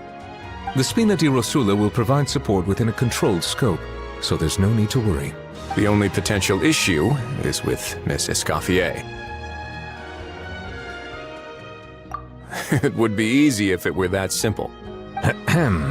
All right, no more jokes. Miss Escoffier has made it clear that she doesn't want her restaurant to suffer any losses as a result of this operation. But, well, I have a feeling things might not go quite as smoothly as she hopes. To be honest, we shouldn't have dragged you into this in the first place, and it's caused you quite enough trouble already. The Fontanian authorities should be able to handle the rest from here. But still, I'm guessing you'd like to see how it all turns out. Well then, feel free to head down to the scene, but just stay alert and play it by ear. You won't necessarily have to do anything. Unless things go pear-shaped, of course. I'll do my best to ensure that things don't escalate to that point. Of course, there are still a lot of unanswered questions, but our intel so far indicates that the culprit's from Natlan. Plus, I'm already a witness in this case. Might as well see this thing through to the end. That's the Knight we know and love!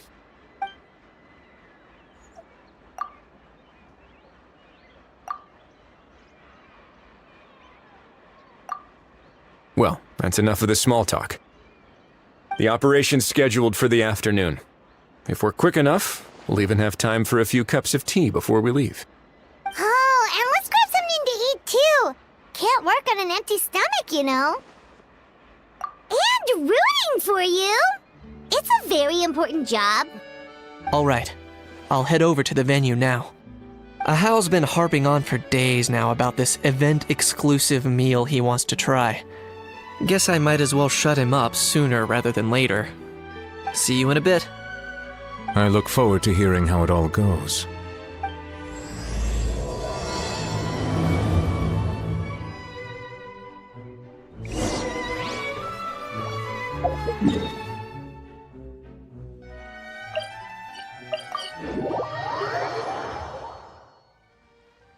This beach seems to be getting livelier by the day.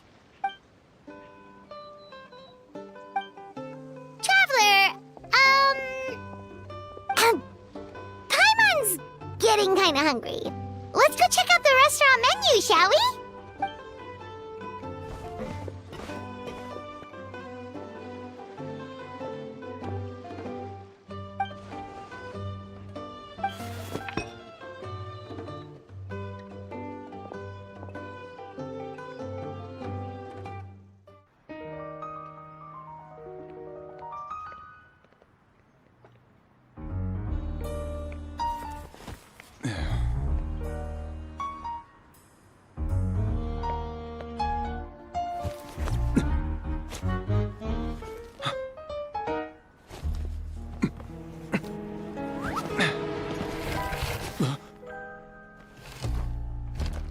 Your friend thought you might be thirsty.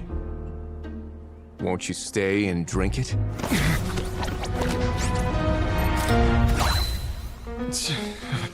I tend to steer clear of drinks left out in the open.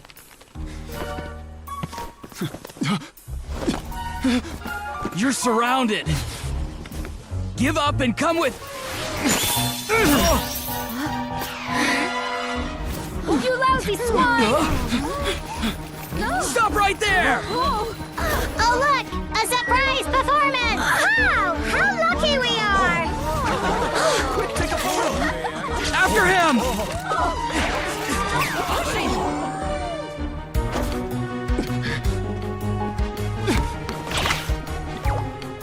Sorry, my guy. Unlicensed and illegally docked, this boat's not going anywhere.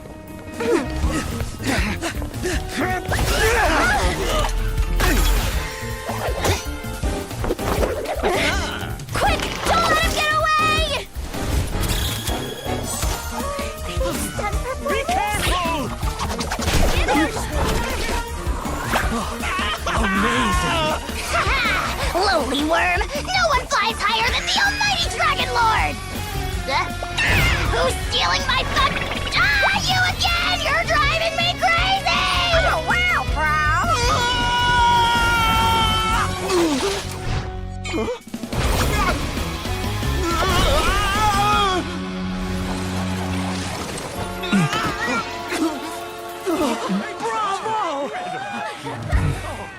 All right, that's a wrap.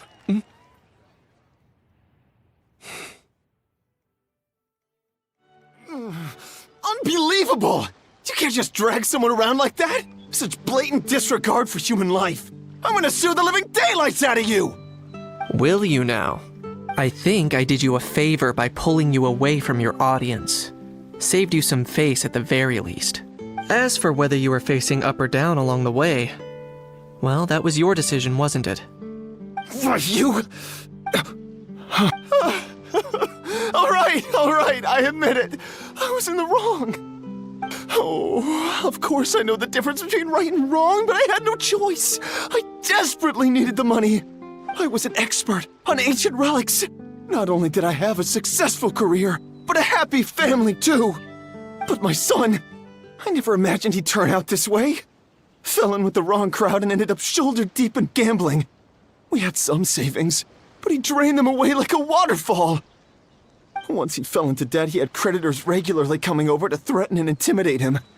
I'm his father. How could I just stand by and watch him suffer like that? Oh, my son is about the same age as you are. If only he could have turned out more like you. That's the only reason I needed the money. Please, believe me. You... Please, kid, I'm begging you. Help. I see you're from Natland too. That makes us brothers. Please, have mercy. I still have a chance to help my son straighten himself out. But only if I get back. If I go to prison now, he'll be doomed, I tell you, doomed! And isn't standing together and fighting for a better future what families do? Our fate is in your hands, young man. Please, have a heart. Something wrong, Kanich? Gone soft, have we? I don't believe a word you say. Wriothesley had you just about figured out. You're a gambler. Pure and simple. A gambler? Me? Nonsense! I told you, it's my son! First of all, are you really from Natlan? You've been keeping tabs on the gun's whereabouts this whole time. You should have recognized at least one familiar face by now.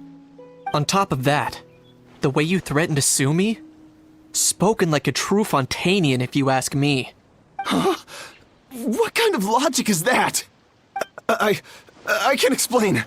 I actually grew up in... I don't want to hear another word. Ahau, here's your chance. Shut someone else up for once. The moment I've been waiting for. Eat this, scumbag! Being a compulsive liar is one of the hallmarks of a die-hard gambler. I bet you're just a Fontanian pretending to be from Natlan. Even if you have any friends or family to speak of, I'm guessing they've long since cut all ties with you. And you have your depraved ways to thank for that. Of course, I might be wrong. But does that matter? I'm just here to arrest you. If you're looking for an advocate or a shoulder to cry on, you're out of luck. Besides, prying the truth out of you is exactly what your beloved courts are for. Isn't that right?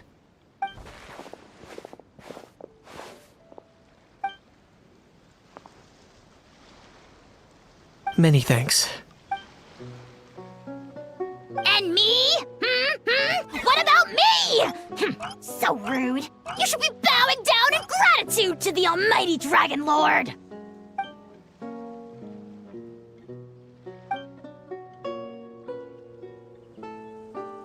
Hey, what do you mean? Hold it right there! Don't worry. I'm fine. I wasn't the one who just got dragged all the way here.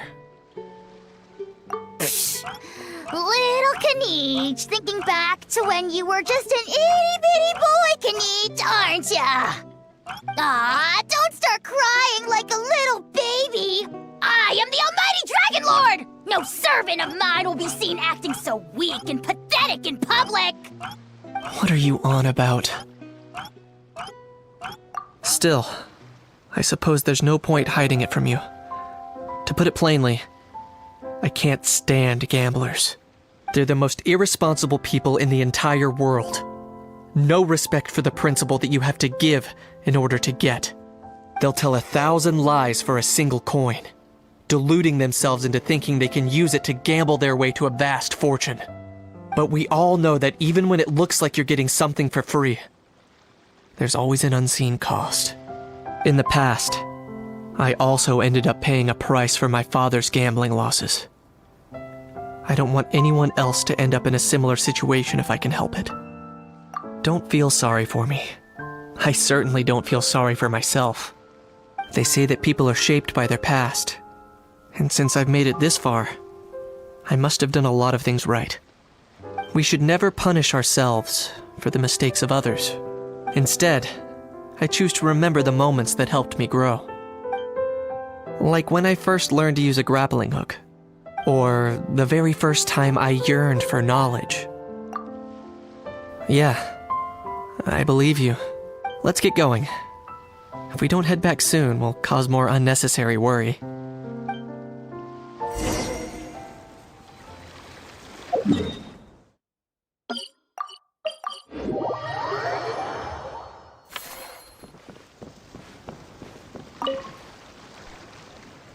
Traveler Kanichi, you're back! We just saw Chevro's taking the criminal away! She looked pretty pleased with herself. Haha! So after so much running in circles, turns out he had no fight in him, huh? Guess running away was the only trick up his sleeve. Oh, also, Risley said to let you know that he's already left. He went to report back to the Palais Mermonia. Apparently, the Mari show say Phantom's preparing to carry out an in-depth investigation into illegal gambling activities. Sounds like they'll have their hands full. Anyway, that's for the Palais to worry about, not really our concern.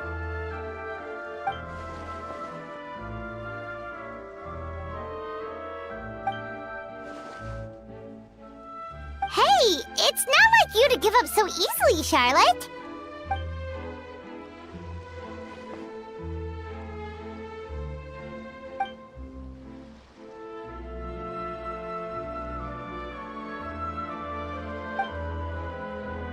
Make sure you pick the best shots of Paimon. Oh, already gone. Hope she heard that. Yeah, you're right. But what took you all so long to get here? Did something happen?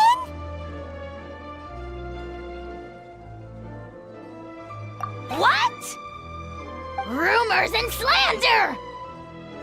When have I, the almighty Dragon Lord, Kahulahau, ever sunk to such sniveling?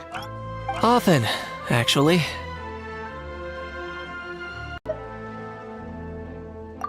If you say so.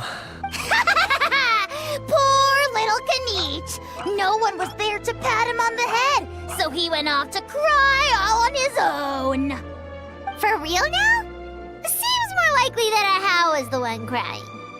Hey! You little... To be honest, I haven't decided yet. At the moment, I've got nothing urgent to get back for. And, in any case, the court might need me to testify again. Plus, that gun's still a key piece of evidence. I'll probably have to wait until the case is closed before I can return it to Natlan. So, I guess I'll be sticking around to enjoy the beach a little longer.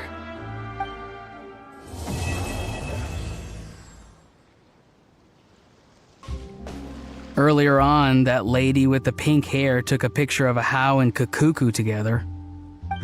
You sound a little disappointed. Were you hoping to be in it too? I was at first. But after seeing how awkward Ahau looked, I figured I wouldn't really fit in. Huh? And you didn't think of sharing this any sooner? I'd have cuddled your neck and smiled for the camera! Anything to get out of being in the same frame as that thing! Really?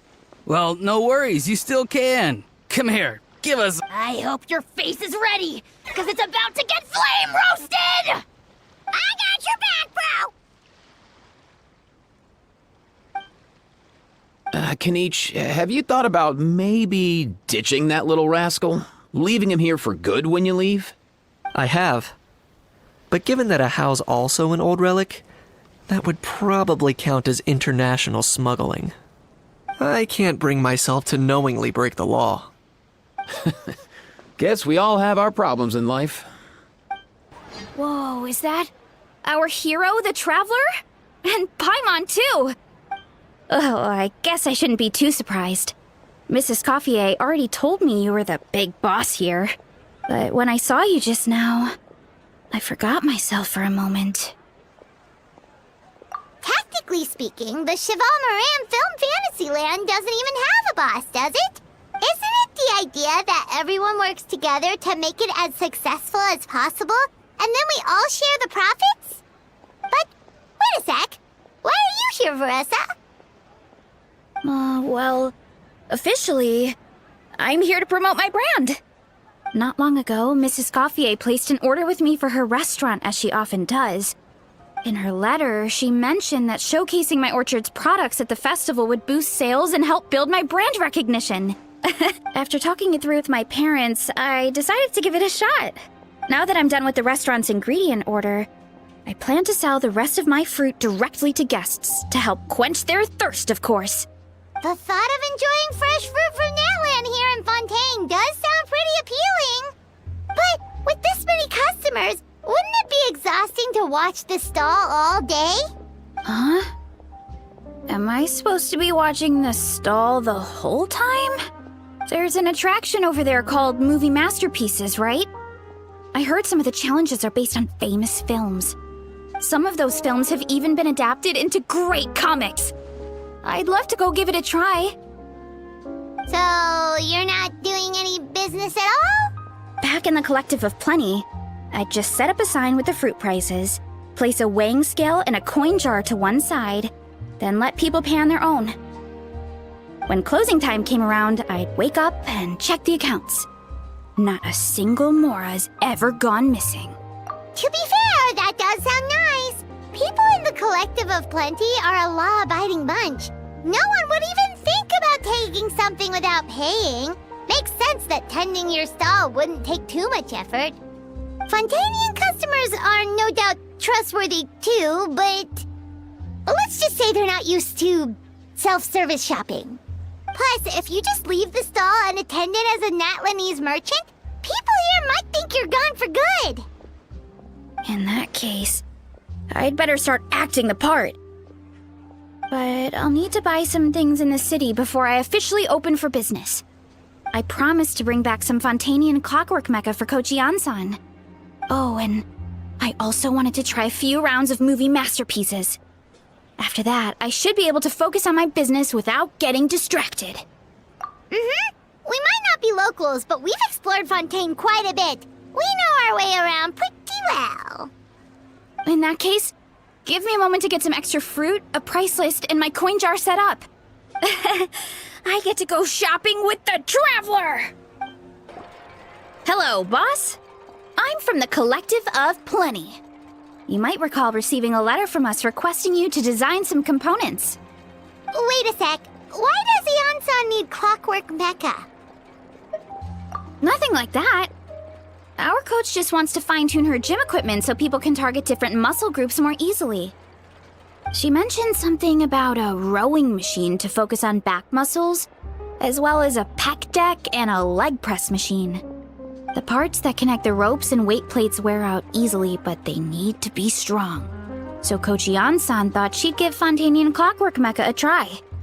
It all sounds so technical. When did fitness turn into some kind of complex engineering problem? To be honest, I don't really get all the details either. But if it works out, I'll be sure to train according to her revised method. And if it doesn't, we can always stick to the good old methods.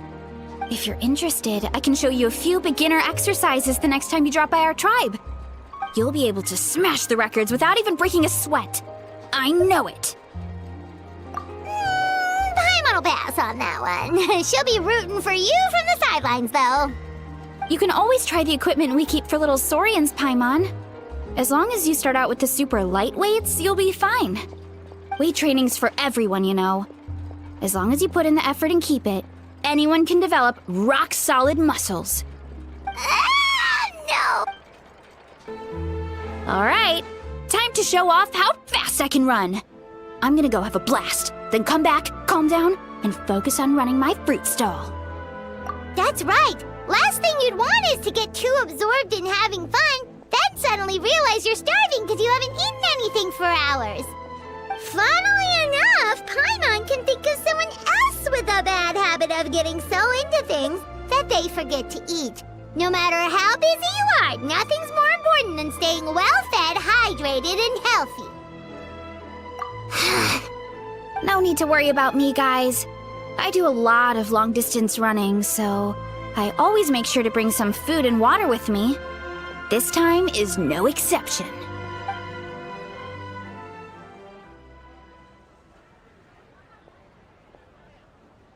Woohoo! That was incredible! How was it? Did you get through all the levels?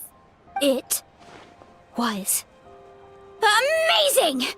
Not only did I get a super high score, but I also checked up on every homage to the original films, and even recreated several iconic scenes starring comic book superheroes. I'll focus on doing business this time round, but if there's ever another event like this, please let me know as early as possible. Yep. You know what?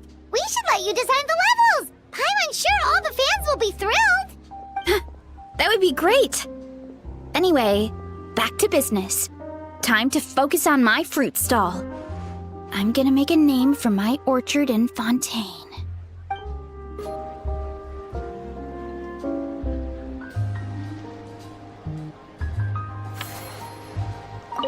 Seeing how happy everyone is here, I can't help smiling myself.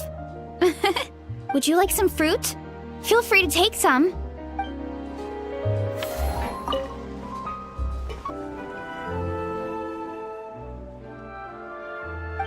Hey, Sigeween! Welcome to the Cheval Moran Film Fantasyland!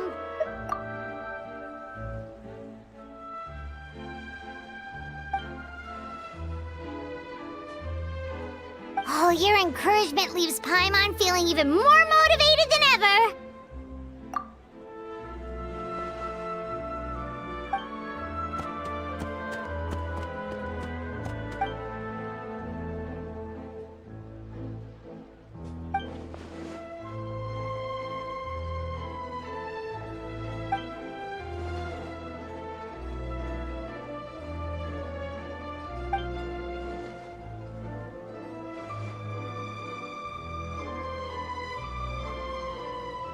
But now they've got films to watch. Even the ones who used to cause trouble might settle down a bit, right? We have our very own animal-themed area, by the way. We call it Mellow Manor. Customers are calling it the most relaxing place in the park.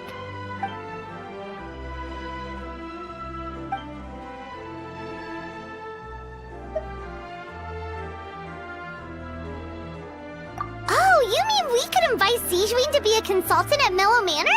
Now that you mention it, that sounds like a great idea! Sigeween's great at caring for people, and she's so warm and gentle. Looking after animals should be a piece of cake! Yeah, like someone who gives advice and tells the park staff how to do their jobs better.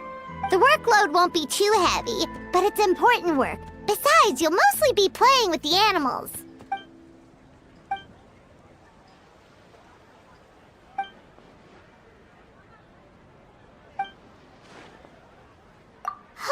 With Sigeween on board, Mellow Manor's gonna be even better than before! Paimon has a feeling our revenue's gonna shoot through the roof!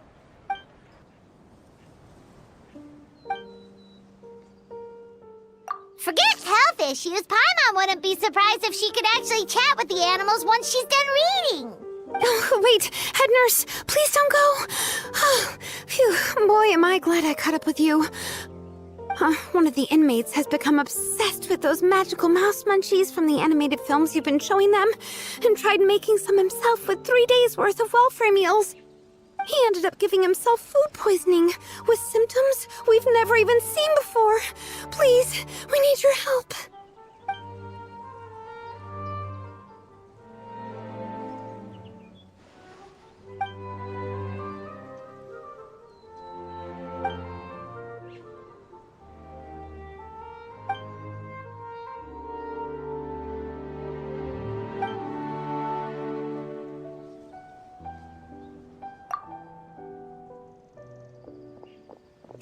sure has it tough.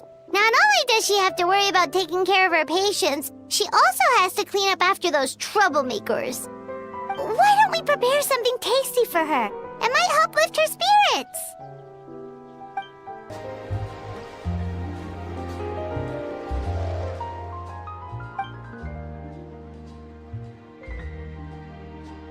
And here's a special snack, too. Hope it gets your strength back up.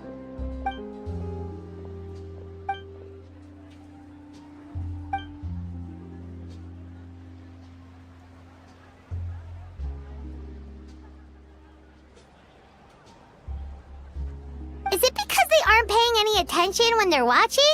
Or is it some rebellious mentality? A whatever you tell me not to do, I'll do it just to prove you wrong type of thing?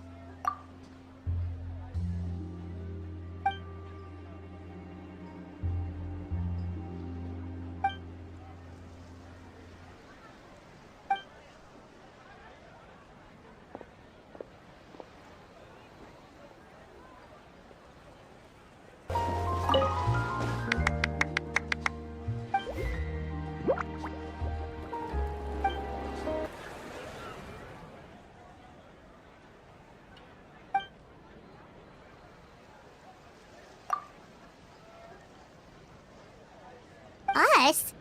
Wait, but Paimon hasn't seen Linny anywhere!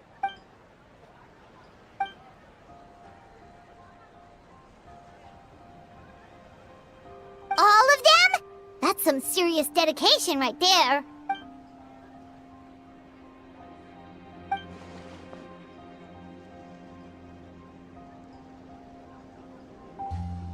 Paimon had no idea Linny was so into horror films.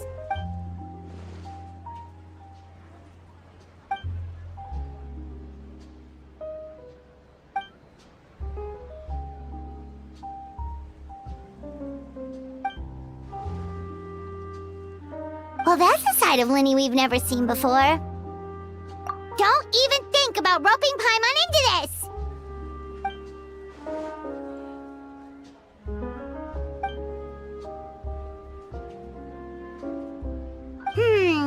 Sounds like eclectic escapades would be more...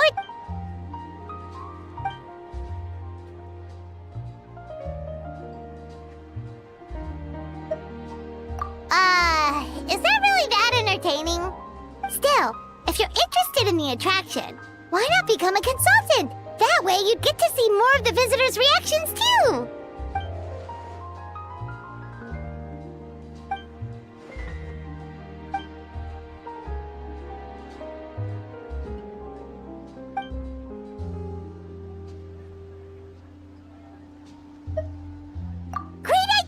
If we can get Linny on board, the Cheval Moran Film Fantasyland will be even more popular than it already is!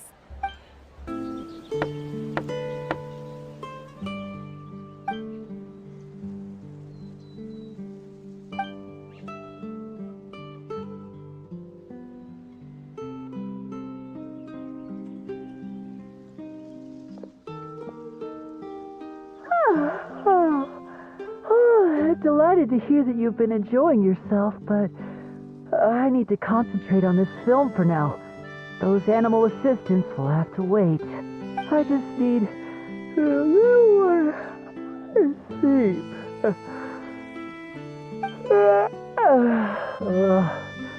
Every time I close my eyes, I keep thinking of new tricks. So tired. Can't sleep, but can't get up either. That's right, Linny. A change of pace should stop your mind from wandering. Wait, Traveler? Paimon? You two are here as well? In that case, count me in. Not just for my own sake, of course, but to support my friends. Just give me a moment to freshen up.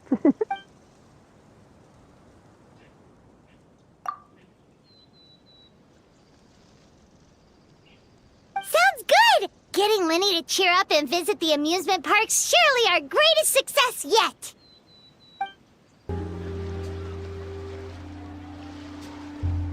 Thanks for inviting me to come down, you two. I must say, I feel like a new man after visiting the park and seeing all those adorable animals. Seems like Lynette has her eye on some great potential animal assistants, too.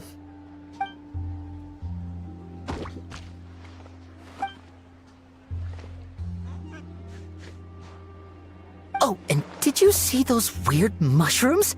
Can we take home a few of those as well? That might not be possible. These fungi have been specially trained, you know? They're like the stunt actors of the elemental world. Are you sure about that? Paimon's pretty sure we've never seen a cat anywhere near as big and as soft as a fungus.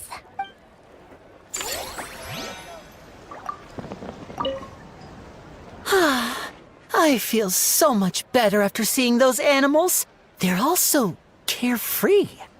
The other two attractions were great too. In fact, they've given me a new idea. An interactive magic show with a moving stage. We'll start working on it as soon as we've finished filming.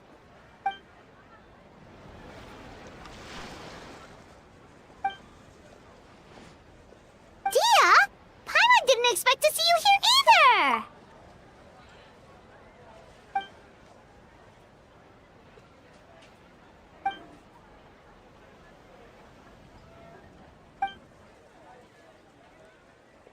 Guess that's not scenery most Fontanians see every day, huh?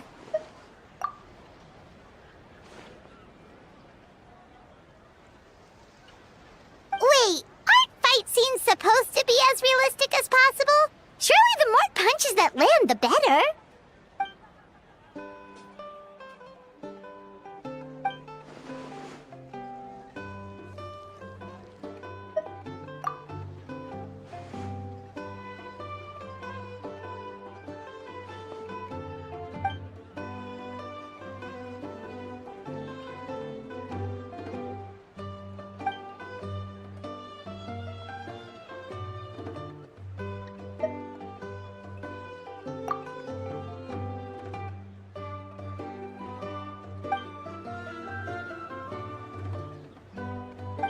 You sure that's okay?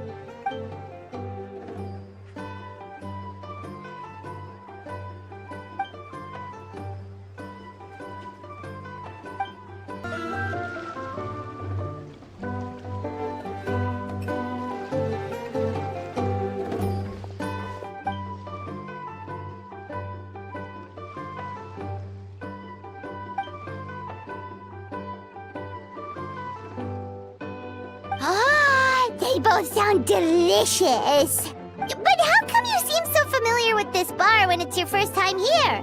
Paimon's never even heard of the drinks you ordered us.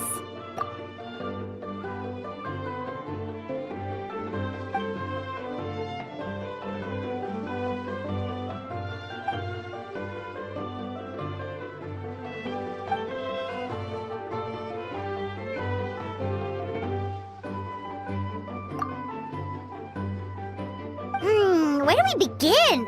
Literally everything that's happened has been pretty incredible.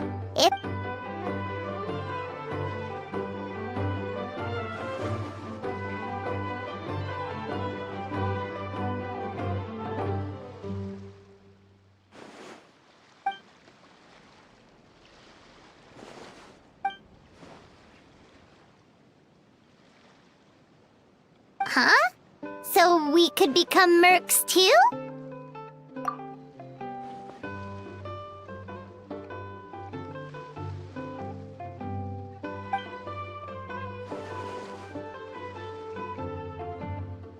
That actually makes a lot of sense. When you think about it, it's not all that different from adventure commissions. Who knows? Maybe we'll find jobs where we can help a lot of people while also bringing in a nice chunk of Mora. Wouldn't hurt to build connections with Dia's Eremite friends either, would it?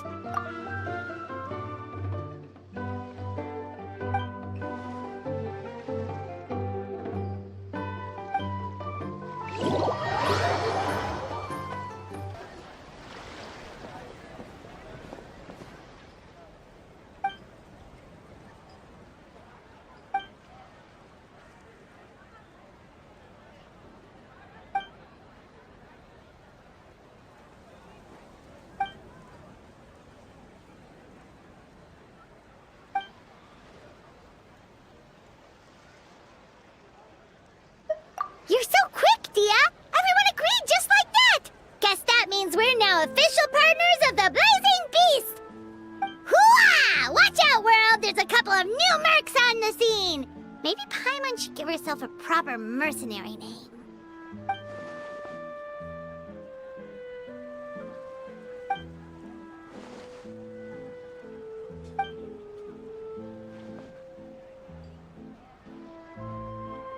It's a deal!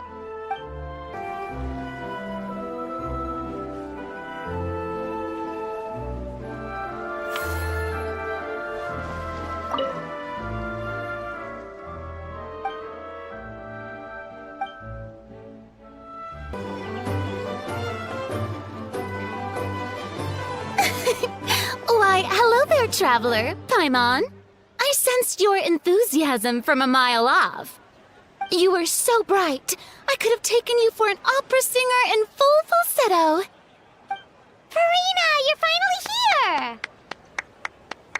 Thank you. I am just as thrilled to be here as you are to have me. More seriously, I'm not the star this time. That's you two, alongside all the creators sharing their passion for film with the world.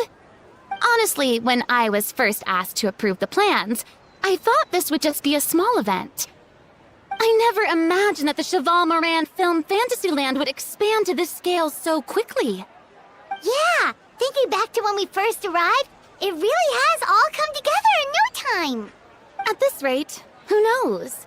Someday it could become as iconic as the Fontanalia Film Festival itself. And we have the two of you to credit for much of that. I've suggested to several renowned directors that we award you the title Pioneers of the Film Industry. In contrast to the Farina Award, which is more of a public honor, this title is a mark of true recognition from within the industry itself, a reflection of both outstanding achievement and hard work. Wow, even you're getting serious now. Come now, no need for any of that. Just relax and enjoy the moment. Speaking of which, I've actually been preparing a little survey. How about we randomly select some visitors to give us feedback about the park? Did Paimon hear that right? Farina carrying out a customer satisfaction survey? Well, given that it bears the name of my dear friend Surintendant Cheval Moran, isn't it only natural that I conduct a bit of research on her behalf? Besides, the more famous a star becomes, the more important it is to stay in touch with reality. No, plus, it's amazing how much you learn just by listening to other people's take on films. Paimon always assumed celebrities just get their assistants to handle everything for them. But it sounds like it's actually pretty hard work. Then again, maybe Farina's just an outlier. There we are, all set to go. Now, let's take a stroll nearby and randomly pick out some visitors to ask a few key questions.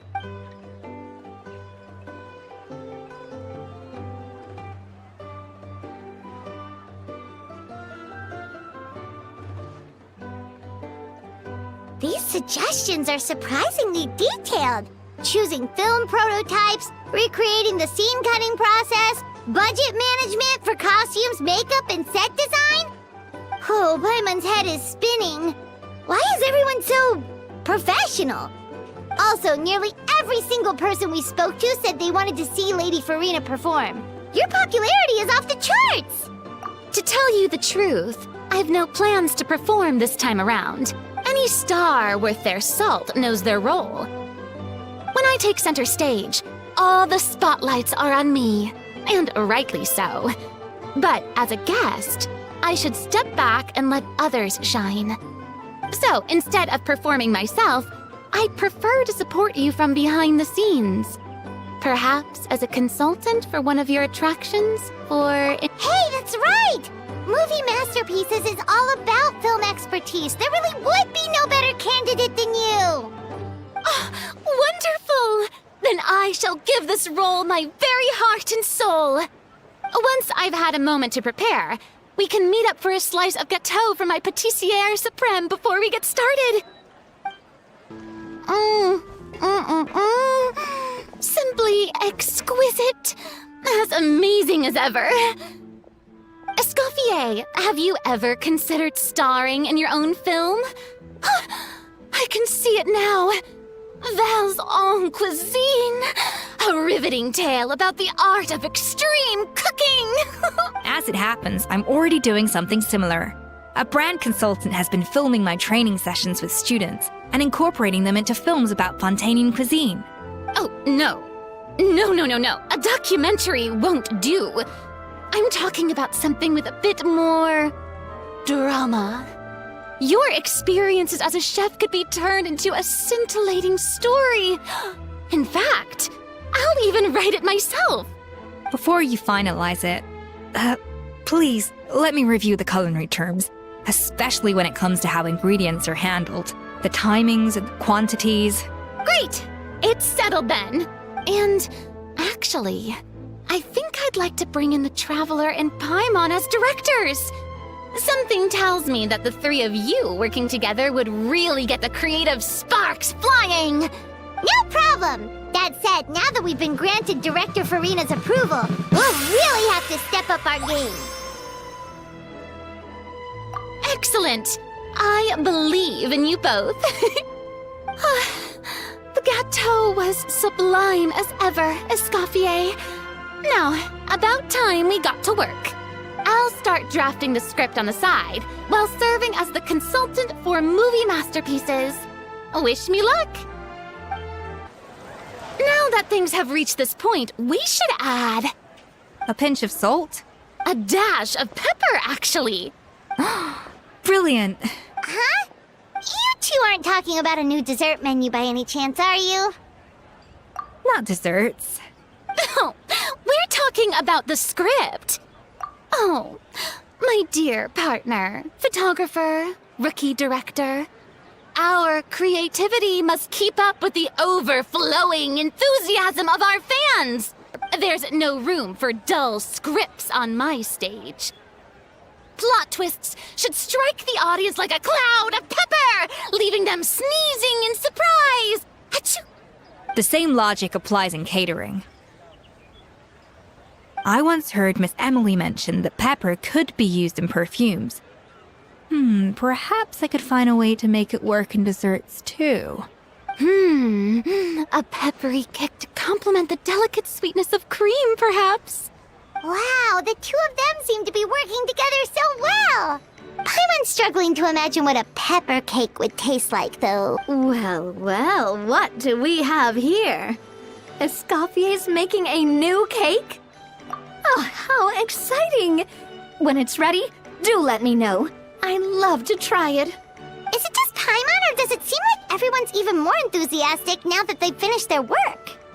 Why shouldn't they be? When your hard work pays off, that's when you should celebrate. It's like a batch of fresh macarons.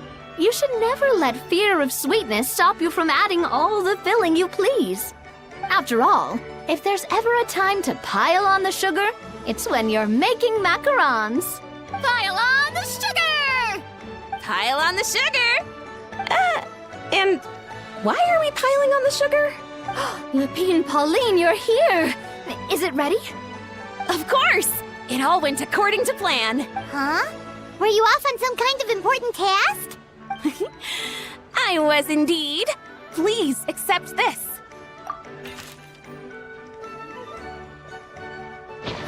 Oh, wow! It's a panoramic view of the amusement park with everyone's illustrations on it!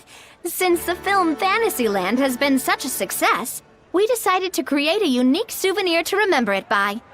We built this park together brick by brick, so we decided we'd all contribute to drawing this map together too. To be fair, it was mostly thanks to Miss Lapine Pauline. She's our expert when it comes to drawing after all. But we all did our best to leave our own marks too. That's right!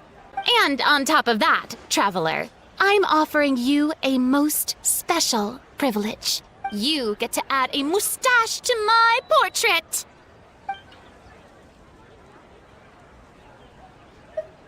Bolognese sauce flavor.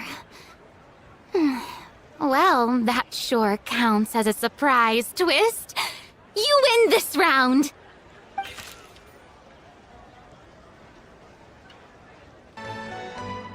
Cream flavored, huh? Very traditional, but also very delicious. You have my approval. All right then. Now that you're the proud owner of this commemorative map, you can draw as many different flavored mustaches on it as you like. Sounds like a pretty tasty map. We'll look after it well. Great! Your satisfaction is our #1 priority. Everything's all in order. Now it's time to relax. Forget about work and just enjoy the park. A truly great adaptation must capture a film's core themes and seek to convey the inspiration that lies behind them. The 3 attractions are certainly all up to par, and I trust that you'll be able to make them better still. To enhance our film's aesthetic, I'd recommend a few classics for you to familiarize yourself with. Or, if you have the time, maybe we could watch them together? Our most recent financial report is looking great. This park struck a chord with film buffs all over. Maybe you could be our spokesperson next time we hold a similar event?